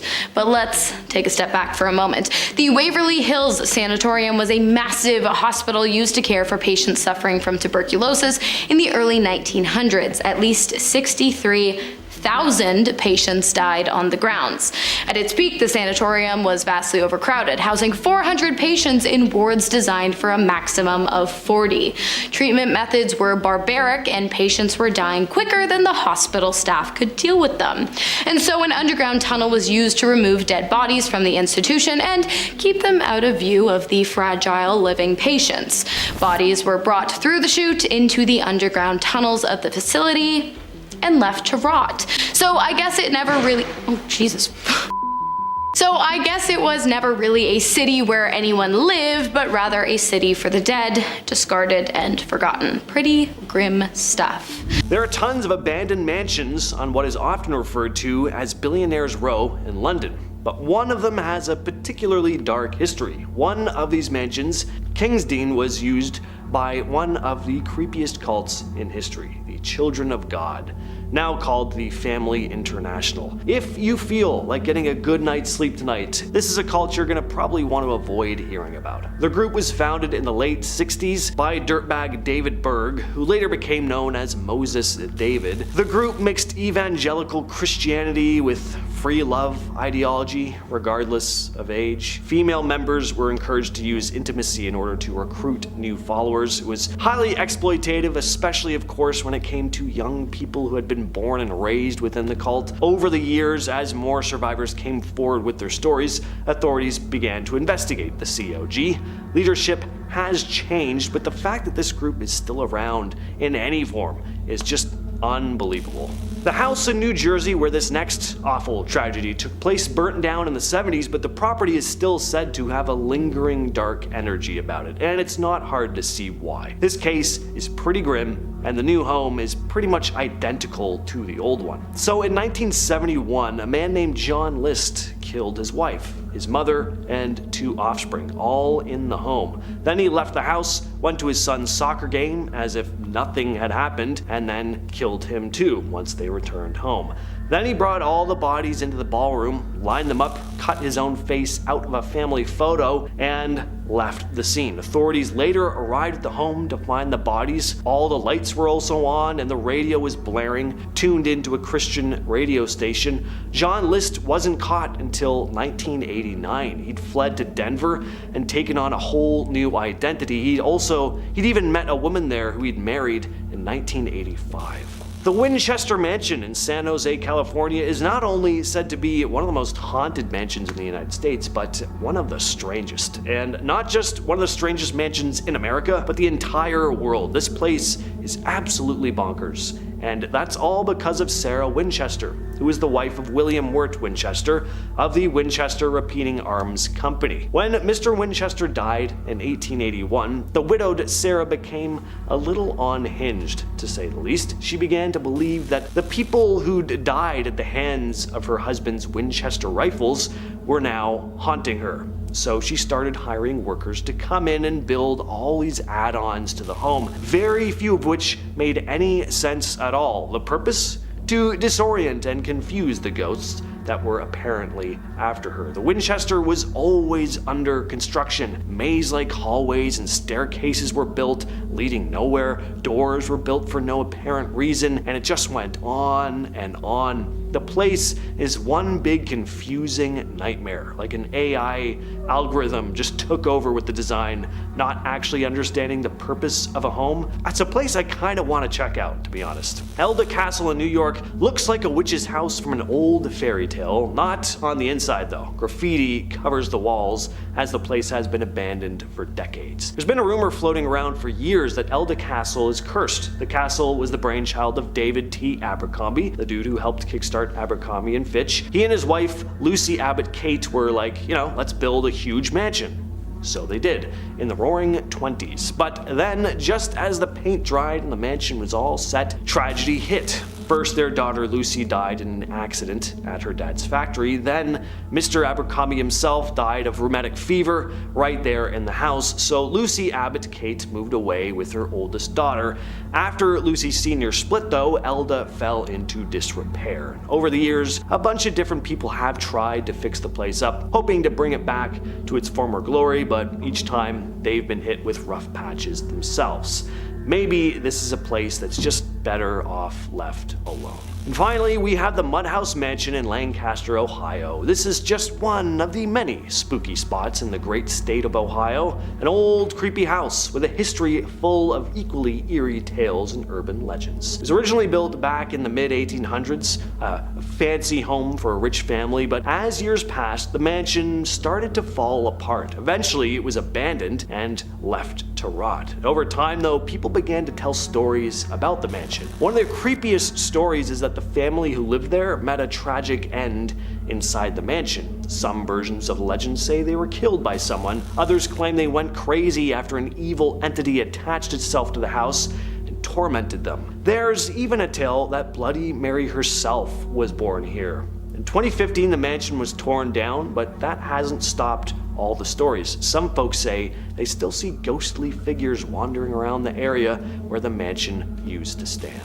Today, visitors to the now abandoned hospital report hearing disembodied voices and screams echoing through the dilapidated corridors, as if the tormented spirits of those who suffered there are still crying out for justice. Bethlem Royal Hospital, better known as Bedlam, was England's first asylum for the treatment of mental illness, and it became notorious for its conditions and cruel treatment of patients. Founded in 1247, the hospital initially reflected the medieval view that mental illness was a physical ailment, leading to barbaric treatments like bleeding, purging, and cold baths to cure patients. However, by the 18th century, Bedlam had earned its fearsome reputation not just for these so-called treatments, but also for becoming a grim tourist attraction. Thousands of visitors paid to wander its wards, taunting and gawking at the quote madmen chained to the walls or confined to filthy,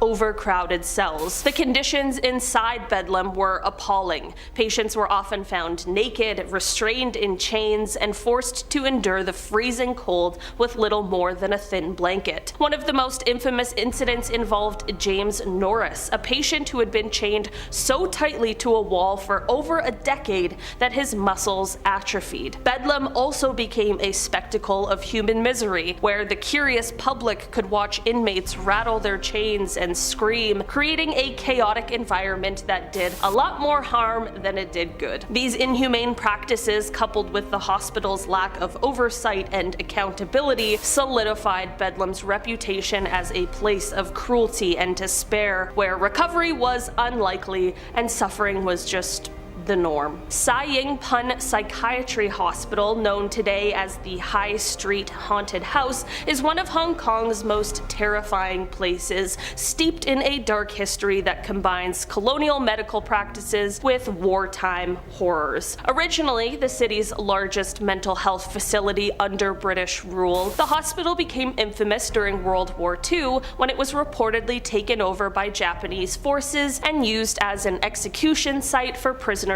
of war and civilians who resisted the occupation. Legend has it that the bodies of those executed were secretly buried in the nearby King George's Park, and after the war, the hospital resumed its role in treating Hong Kong's mentally ill until it closed in 1971, leaving the building abandoned for 2 decades. In 1998, the building was partially renovated to become a community complex, yet the chilling stories have persisted. Some say that at night, the spirits of maimed prisoners and the souls of those who suffered in the asylum still roam the corridors. In a more recent twist to its very haunted reputation, a 50-year-old security guard died unexpectedly during his first night on duty in 2019, which only added another layer to the building's very grim lore. Locals continue to avoid the site after dark, believing that the ghosts of the past are still very much present in the old asylum's walls.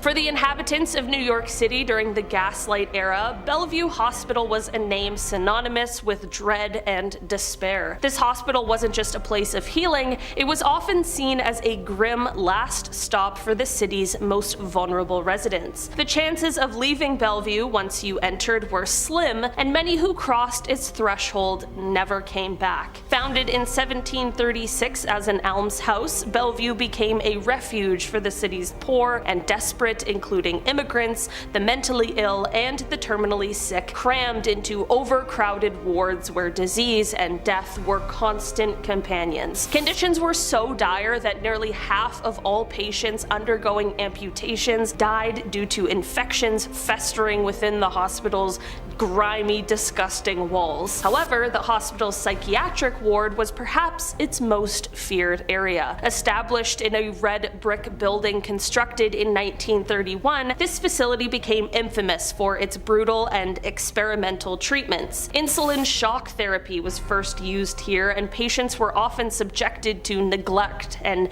inhumane conditions. The psychiatric unit housed individuals who were largely forgotten by society, but sometimes even had high-profile cases like Mark David Chapman, the man who shot John Lennon. It became a symbol of degradation and hopelessness, a place where the city's unwanted were left to wither away. Today, the old psychiatric building stands mostly abandoned. The Psychiatric Hospital di Volterra in Tuscany, Italy looks like something straight out of a horror movie, with its crumbling walls and eerie abandoned halls. Closed in 1978 due to the cruel treatment of its patients, the asylum is perhaps most famous for the haunting graffiti etched into its walls by Fernando Oreste Nanetti, known as NOF4. A patient in the asylum for many years, Nanetti used the metal buckle of his vest to carve an epic 180-meter-long work into the plaster, detailing his imaginative world, his grievances, and his experiences within the hospital. This haunting masterpiece,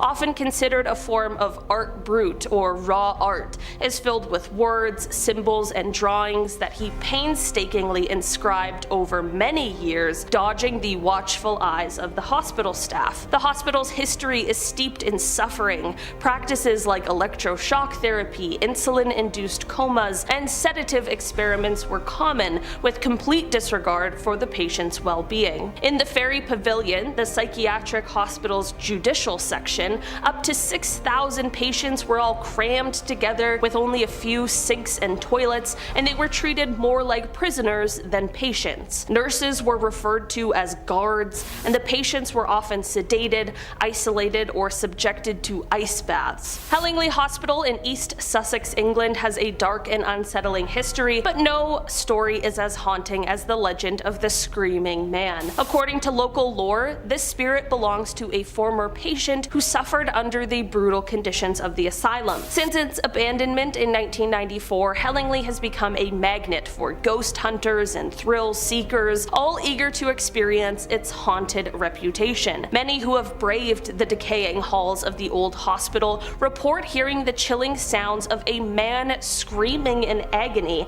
echoing through the empty corridors. Some have even claimed to see a spectral figure in a tattered hospital gown, his face contorted into a silent scream, as if trapped in a perpetual state of fear and pain. Doors have been known to slam shut without warning, and objects mysteriously move as if pushed by unseen hands. Electronic voice phenomena, more commonly known as EVP recordings, have captured faint, anguished voices pleading for help, adding to the belief that the tormented spirits of Hellingly's past are still very much present. Get ready to dive into the top 10 most disturbing submarine backstories ever unearthed. This is one deep dive you won't soon forget. The INS Dakar, a World War II era British submarine purchased by Israel in 1965, vanished in the Mediterranean Sea in 1968, with all 69 crew members on board. The submarine was en route to its new home base in Israel and had been making excellent time, even requesting to arrive early. Then, after a few routine transmissions, it simply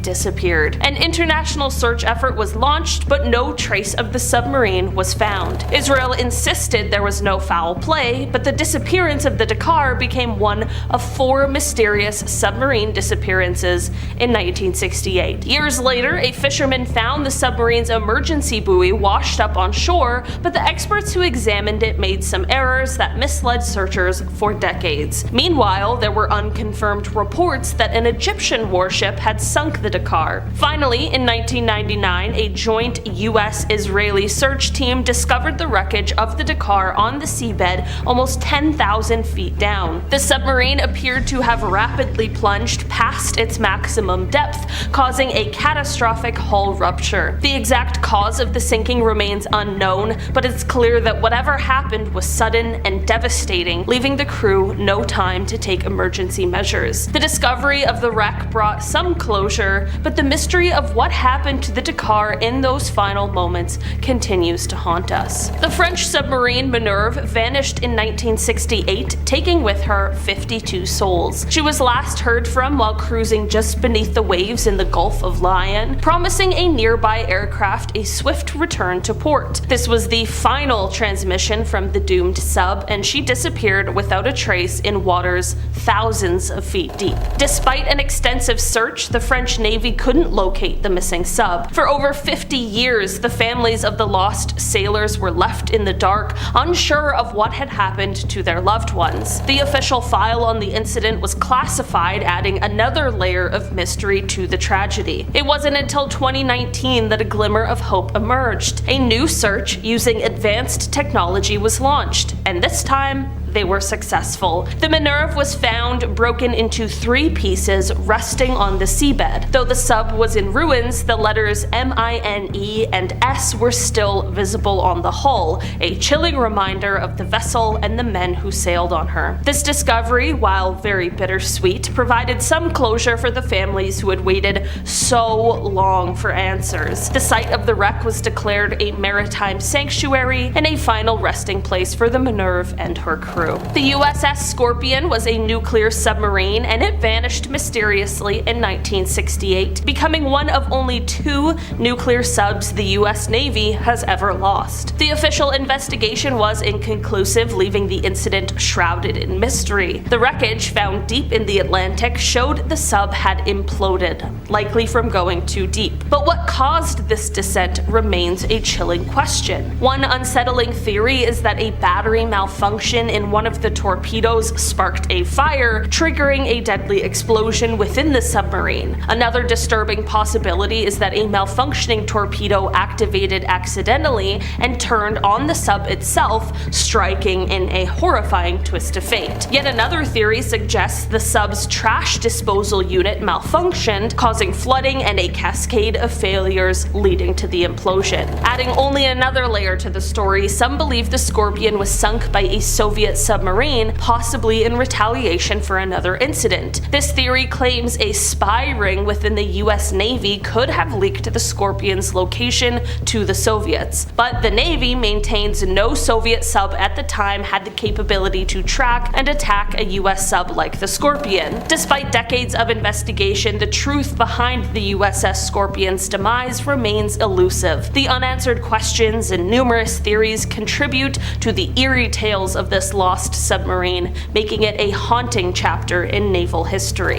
The USS Thresher, a cutting-edge nuclear submarine designed to hunt Soviet subs, met a chilling end on April 10, 1963. During deep-sea diving tests off the coast of Massachusetts, something went terribly wrong. Garbled messages from the submarine hinted at, quote, minor difficulties before communication was lost entirely. The Navy scrambled to search for the missing vessel, eventually discovering the shattered remains 8,400 feet below the surface. A court of inquiry concluded that a likely cause was a faulty pipe joint leading to a cascade of problems. Imagine icy cold water spraying onto electrical panels, shutting down the reactor and leaving the submarine powerless. The crew tried to blow the ballast tanks to surface, but it seems that moisture in the air system froze and blocked the emergency release. Trapped at crushing depths, the Thresher imploded, taking all 129 crew members and shipyard personnel with it. This tragedy spurred the Navy to launch the SubSafe program, which is a rigorous submarine safety initiative. The K-278 Komsomolets, a unique Soviet submarine nicknamed Mike by NATO, had the impressive ability to dive deeper than any American submarine at the time. This was due to its titanium hull, a super strong material that could withstand the immense pressure of the deep ocean. In 1989, disaster struck during a routine patrol in the Arctic. A fire ignited in the engineering compartment, quickly spreading through the submarine's cables and systems. Despite frantic efforts to contain the blaze, the submarine lost power and was forced to surface. Imagine the chaos. A nuclear-powered submarine on fire, floating helplessly in the frigid Barents Sea. The crew sent out distress signals, and most abandoned ship plunging into the icy waters. For hours, the submarine remained afloat, the fire continuing to rage. But eventually, it succumbed to the flames and sank to the ocean floor over a mile deep. The crew faced a desperate fight for survival. Many perished from hypothermia in the freezing water, while others were rescued by a nearby fishing vessel. Tragically, 42 of the 69 crew members lost their lives. The wreck of the sub remains on the seabed, a chilling reminder of the disaster, with its nuclear reactor and 2 nuclear-armed torpedoes still on board. Though efforts have been made to contain any potential radiation leaks, the submarine continues to be monitored closely, a silent specter haunting the depths of the Barents Sea. The ARA San Juan, a submarine in the Argentine Navy, disappeared on November 15, 2017, with 44 crew members on board. This chilling event occurred during a routine patrol in the South Atlantic as the submarine was making its way back to its base in Mar del Plata. What followed was a massive international search effort involving over 30 ships and aircraft from various countries. Adding to the mystery, an underwater sound consistent with an implosion was detected near the submarine's last known location. This suggested posted a tragic end for the crew, and hopes of a rescue dwindled. The search continued for weeks, but the submarine remained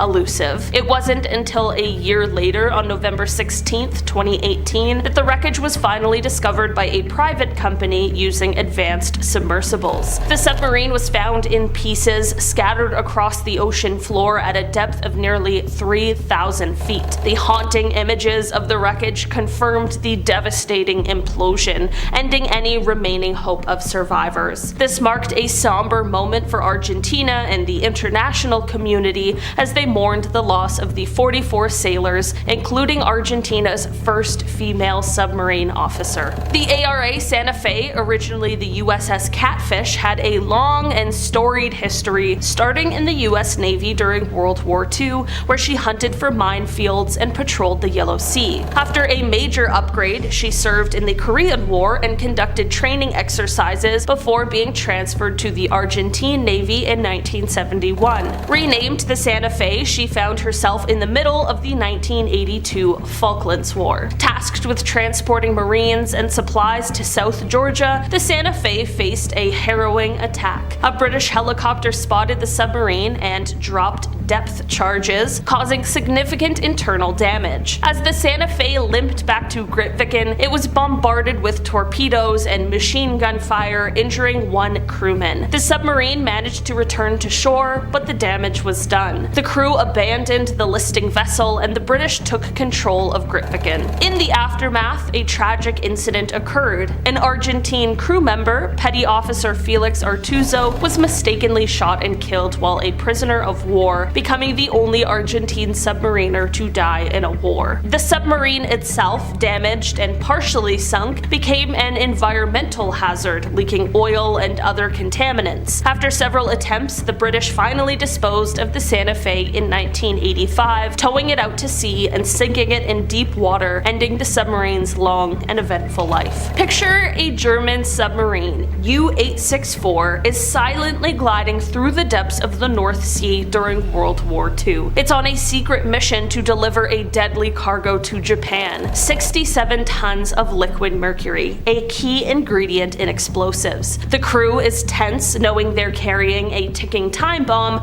not just for their enemies, but for themselves. Unbeknownst to them, a British submarine, HMS Venturer, is hot on their trail. Venturer's crew has cracked the German naval codes and is determined to stop U-864 at all costs. A cat and mouse chase ensues, both submarines submerged, each listening for the other's slightest sound. It's a high-stakes game of hide and seek where one wrong move could mean instant death. After hours of tense pursuit, Venturer takes the gamble. The crew calculates U-864's trajectory and fires a spread of torpedoes. The German sub hears the incoming threat and desperately tries to evade, but it's too late. One torpedo strikes, causing a catastrophic explosion. U-864 is ripped in two, sinking to the bottom of the sea, taking all 73 crew members and their deadly cargo with them. Fast forward to 2003, the wreck of the U-864 is discovered off the coast of Norway, but the danger isn't over. The mercury containers have rusted,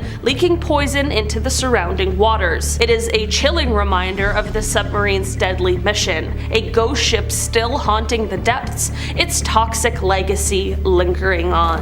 The Soviet submarine K-129 vanished in 1968, leaving behind only a trail of mystery. This wasn't just any submarine, it was a ballistic missile sub carrying nuclear weapons, disappearing without a trace in the vast Pacific Ocean. The Soviets frantically searched, but the Americans, eavesdropping with their underwater listening system, found the wreck first. What makes this story extra creepy is what happened next. The US, in a top-secret mission codenamed Project Azorian, tried to raise the sunken sub from its watery grave almost 3 miles deep.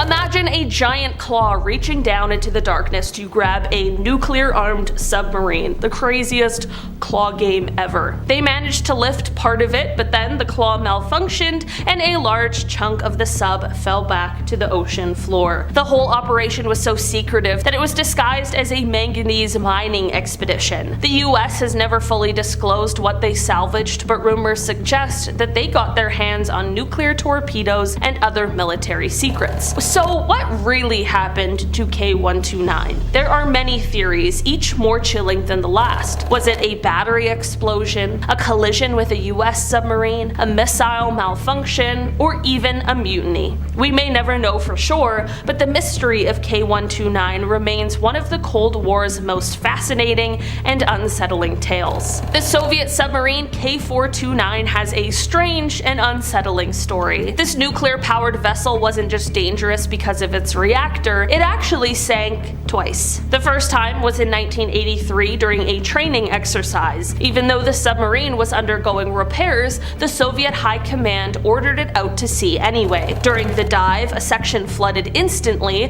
tragically killing 14 sailors and sending the submarine to the bottom of the bay. Luckily, it sank in a shallow area, so the surviving crew members were able to escape through torpedo tubes after 2 crewmen swam to the surface to get help. The submarine was repaired, but in a bizarre twist of fate, it sank again in 1985 while docked, this time due to worker error. No one was killed, but the K429 became infamous for its double sinking. The story shows how dangerous submarines can be even without enemy attacks, and highlights the sometimes careless attitude towards human life during the Cold War. Starting off our list today, we have Tyler Sessler, known on YouTube as simply Mr. Anime, whose channel was abandoned after the young man killed his entire family in their home on March 20th of 2012. Selzer made his first YouTube channel, Lens Cap Productions, in 2006, uploading short films of himself, which sometimes included his family. A few years later, he created the channel Mr. Anime, which was dedicated to reviewing anime movies and television series. He was massing millions of views for this review content. Eventually, between reviews, the YouTuber began posting skits involving weapons and centered around the idea of violence and death. In 2011, Tyler moved out of his parents' house after he and his father's relationship began to deteriorate. All alone, he became obsessed with serial killers and even began fantasizing about killing his peers and his family. Rumors started to spread that the young man had been using live animals as target practice, as his content moved from reviewing anime to reviewing firearms. On March 19th of 2012, Selzer went to his family home, killed his family, and fell asleep next to the bodies. He then left the scene, but not before packing his car with over 100 rounds of ammunition and leaving a note that read, "I will never forgive myself. I don't know why I did this. God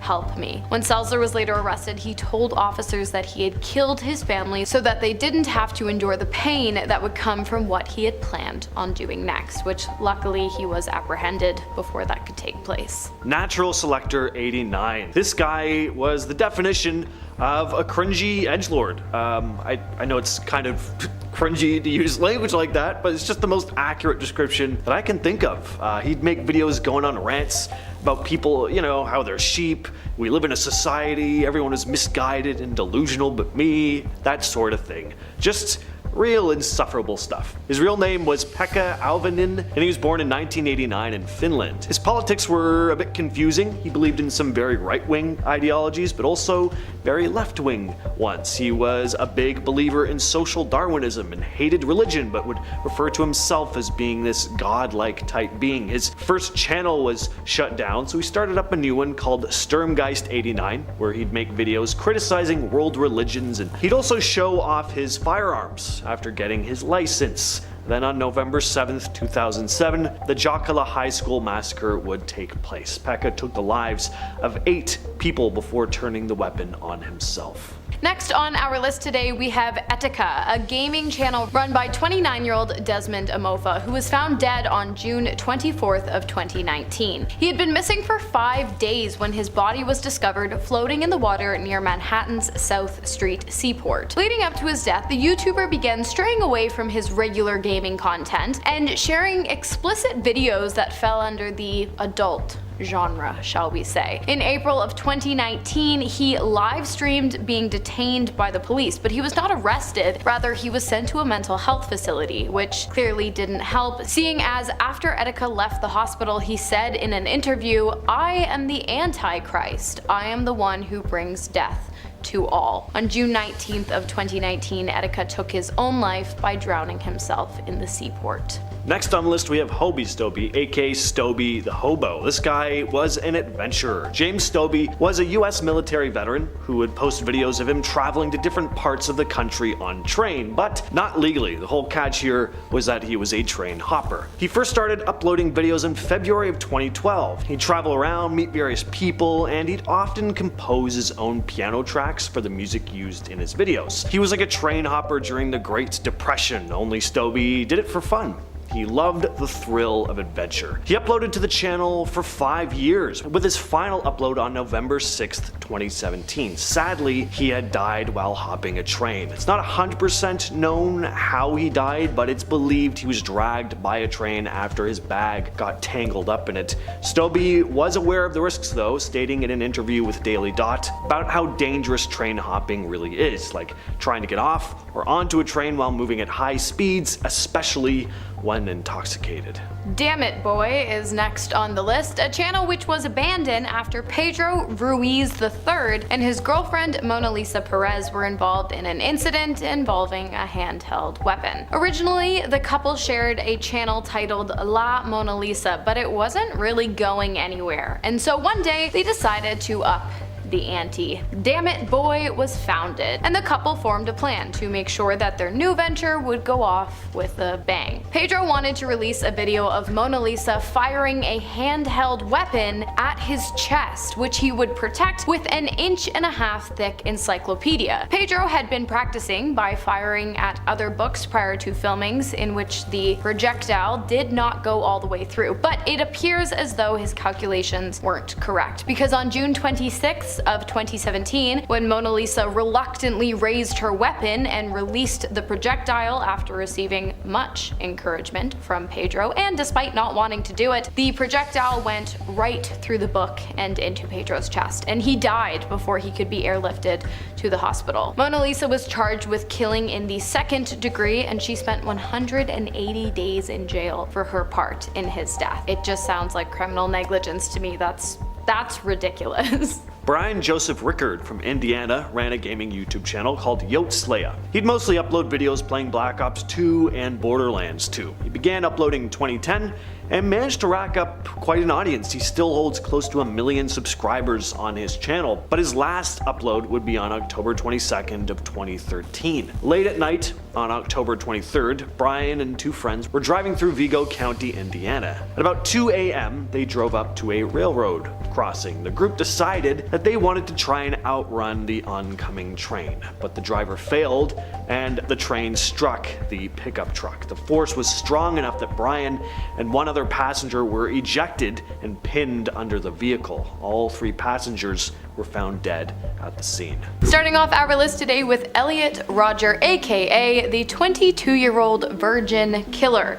a former YouTuber whose content, which has since been removed from the platform, often revolved around his lack of intimate experiences with women. He described himself as the ideal, magnificent gentleman, and often spoke about how he believed he was deserving of, and entitled to, the attention and affection of women. He just couldn't seem to figure out why they had no interest in him. Well, it's probably because they could sense that he was the kind of person who would kill 6 people simply because he was mad no one wanted to do it with him. In the days leading up to May 23rd of 2014, Elliot kept himself busy, maliciously planning what he called the Day of Retribution. On that day, he killed 3 of his male friends inside of his apartment, before going on to kill 2 females he saw as the embodiment of women he desired but felt like he could never have. He then drove to a local deli and fired his weapon at several people, one of which died of their injuries. After that, he drove around hitting people with his car before engaging in a standoff with police, after which Roger was found dead inside of his car from a self-inflicted wound to the head. Nishu Deshwal was an Indian stuntman and YouTuber who tragically died while performing one of his stunts on video. His videos would often feature all these insane stunts performed on tractors, which he would post to the YouTube channel HRPB Tractors. He'd racked up over 1.5 million subscribers before this accident and 1.3 million followers on Instagram. He was very well liked and is sorely missed by his family, friends, and fans. In his final video, while performing a wheelie, the tractor's wheels started to lose traction while the vehicle was at an almost 90-degree angle, and then the tractor started to tilt backwards until it collapsed on top of him, crushing him to death. Next up, we've got Bianca Devins, an e-girl, Instagram influencer, and YouTube gamer who was killed by a fellow online gamer. In the months leading up to her death, Bianca had started a friendship with a man named Brandon Andrew Clark, who police believe she met through Instagram. The two began a friendship that ended on July 14th of 2019. The pair had been coming back from a concert when they started to argue, likely over the fact that Bianca had kissed their friend Alex while at the show.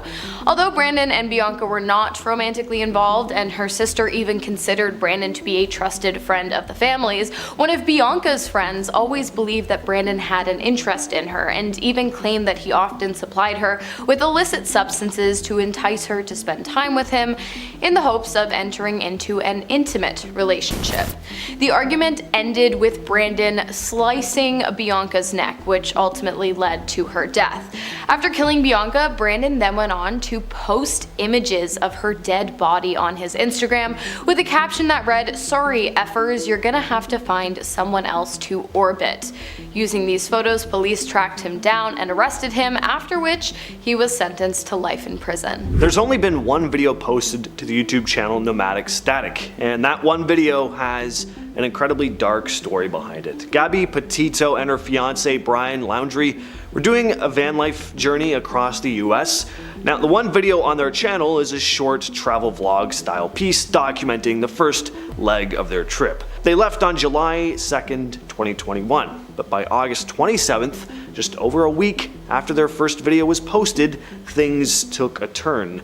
Gabby had disappeared. Brian became the #1 suspect when he'd driven back to his parents' home without Gabby and then refused to discuss her whereabouts. It was also discovered he'd been making withdrawals using her debit card.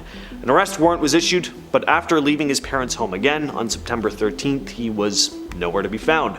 But on the 19th, Gabby's remains were discovered. She'd been killed, with the autopsy showing blunt force trauma to the head, strangulation to the neck.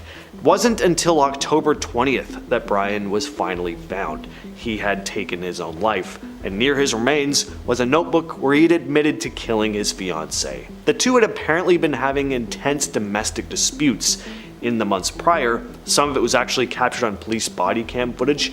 Now, one of the most unsettling parts about this case is that you'd never really know what was going on just looking at their video. Everything seems fine, they look totally happy, they're traveling, you just really don't know what's going on behind closed doors sometimes. Next on our list today, we've got Jake Davison, a former YouTuber who went by the name of Professor Waffle, whose content was centered around complaining about his lack of willpower, drive, and motivation, as well as his thoughts on inceldom. In 2017, the 22-year-old crane operator applied for a weapons certificate, which was granted in 2018, despite the fact that he had previously suffered from various mental health issues. On August 12th of 2021, he used his legally obtained weapon to take the lives of 5 individuals. The first of which was his mother, who he locked inside of the bathroom of their family home before ending her life with the handheld, long-nosed weapon generally used for hunting small game. He then went on to kill the rest of his victims, a father and daughter, a 59-year-old caretaker, and a 66-year-old artist. The entire ordeal lasted a total of 8 minutes. He was then chased down by an unarmed officer before turning his weapon on himself and ending his life just 18 minutes after he ended the life of his mother. Jared Lee Launer posted videos to his YouTube channel, Class It Up 10. Every video on the channel is just his text-based manifestos about like anti-government stuff, religion, mind control, conscious dreaming, some new form of currency. It's pretty hard to wrap your head around. Obviously this guy was pretty out there. He also posted a video on another channel of his called Star Hit Schnaz, where he burns the American flag while dressed as the Grim Reaper, and Bodies by Drowning Pool plays in the background. On January 8th of 2011, Jared opened fire outside a Tuscan area Safeway supermarket where Gabrielle Giffords was holding a constituents meeting. She luckily did survive, but she was severely injured, along with 12 others, and 6 people were killed. Currently, he is serving life in prison. Next up, we've got Stephen McCullough, a YouTube gamer who in 2023 faked a live Grand Theft Auto broadcast on his channel to cover up the fact that he was busy killing his ex-girlfriend. The killing was obviously planned, as the fake stream had been created 7 days prior to the incident, and it also included numerous Easter eggs that alluded to the crime. One example was that during the stream, McCullough went on a side mission that involved killing a woman and making it look like an accident. In another example, an image of James Bond with the title "No Time to Die" momentarily flashes on the screen. He also insists several times during the pre-recorded video that he is streaming live in real time, although that was obviously not the case. Instead, he was driving to his ex-girlfriend's house. When he arrived, he entered the home and impaled her with a large blade. He was originally dismissed as a suspect due to his live streaming alibi, but after it was determined that the stream was pre-recorded, he was arrested in 2023 and charged with Man 1. The trial is still ongoing. Anthony Powell, or Tony 48219 as he was known online, was a YouTuber and student at Mackenzie Fine Arts Center, whose videos mostly consisted of hateful rants against black women and atheists. His videos would become more and more disturbing over the course of his 2 years on YouTube. It was pretty clear that his mental health was continuing to decline, and his channels were constantly being taken down. Wonder why? Then on April 10th of 2009, Powell made his way to a classroom at his school where Asia McGowan was attending class. McGowan was also a YouTuber, and Powell had decided that he just didn't like her. In fact, he had an unhealthy, obsessive hatred of her. He was constantly leaving awful comments on pretty much all of her videos. But today he took things to an entirely different level when he entered into the classroom and fired at her, killing her instantly before turning the weapon on himself. Next up, we have Randy Stair, who went by the pseudonym Andrew Blaze on his YouTube channel Pioneer Productions.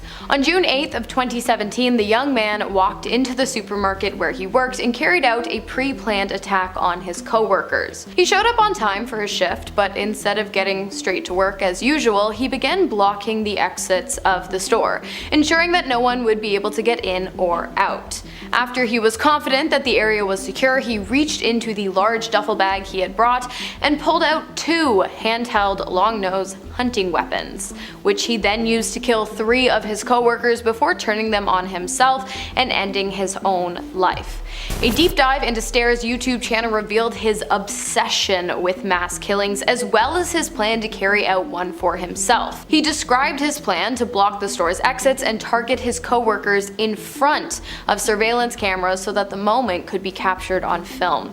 He also mentioned his love for Ember McLean, a character from the cartoon Danny Phantom, which is a great show, but this guy believed he would meet this Amber McLean after his death. So he was just like all kinds of crazy, twisted, but like, you know, screw loose. Finally, we have Rich Piana. Rich Piana was a YouTuber, businessman, and bodybuilder, if you couldn't tell already.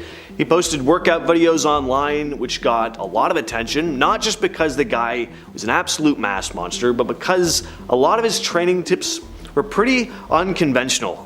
Take his 8-hour arm workout, for example. I used to watch Rich Piana's videos. I appreciated how open he was, mostly about his use of certain substances, although who in God's name would ever think he was natural anyway. On top of that though, he was very transparent about the supplements he sold as well, famously talking about how real food was still the better option. Sadly, Piana died on August 25th, 2017. He'd collapsed in his Florida home on August 7th. It was found that his heart was beating irregularly, and though they'd managed to restore it, his brain had been deprived of oxygen for too long, and he fell into a coma before passing away 2 weeks later. His organs were also found to be enlarged. His heart and liver weighed over twice the amount of the average adult male. Side effects from the substances he was injecting. He just took things to the extreme. Another thing about Rich Piana, which I find, really baffling. Actually, it's not that baffling, it's enlightening. He had body dysmorphia himself. He just had this need to constantly get bigger and bigger. He'd talk about this. And you look at him and you're like, really? you have body dysmorphia?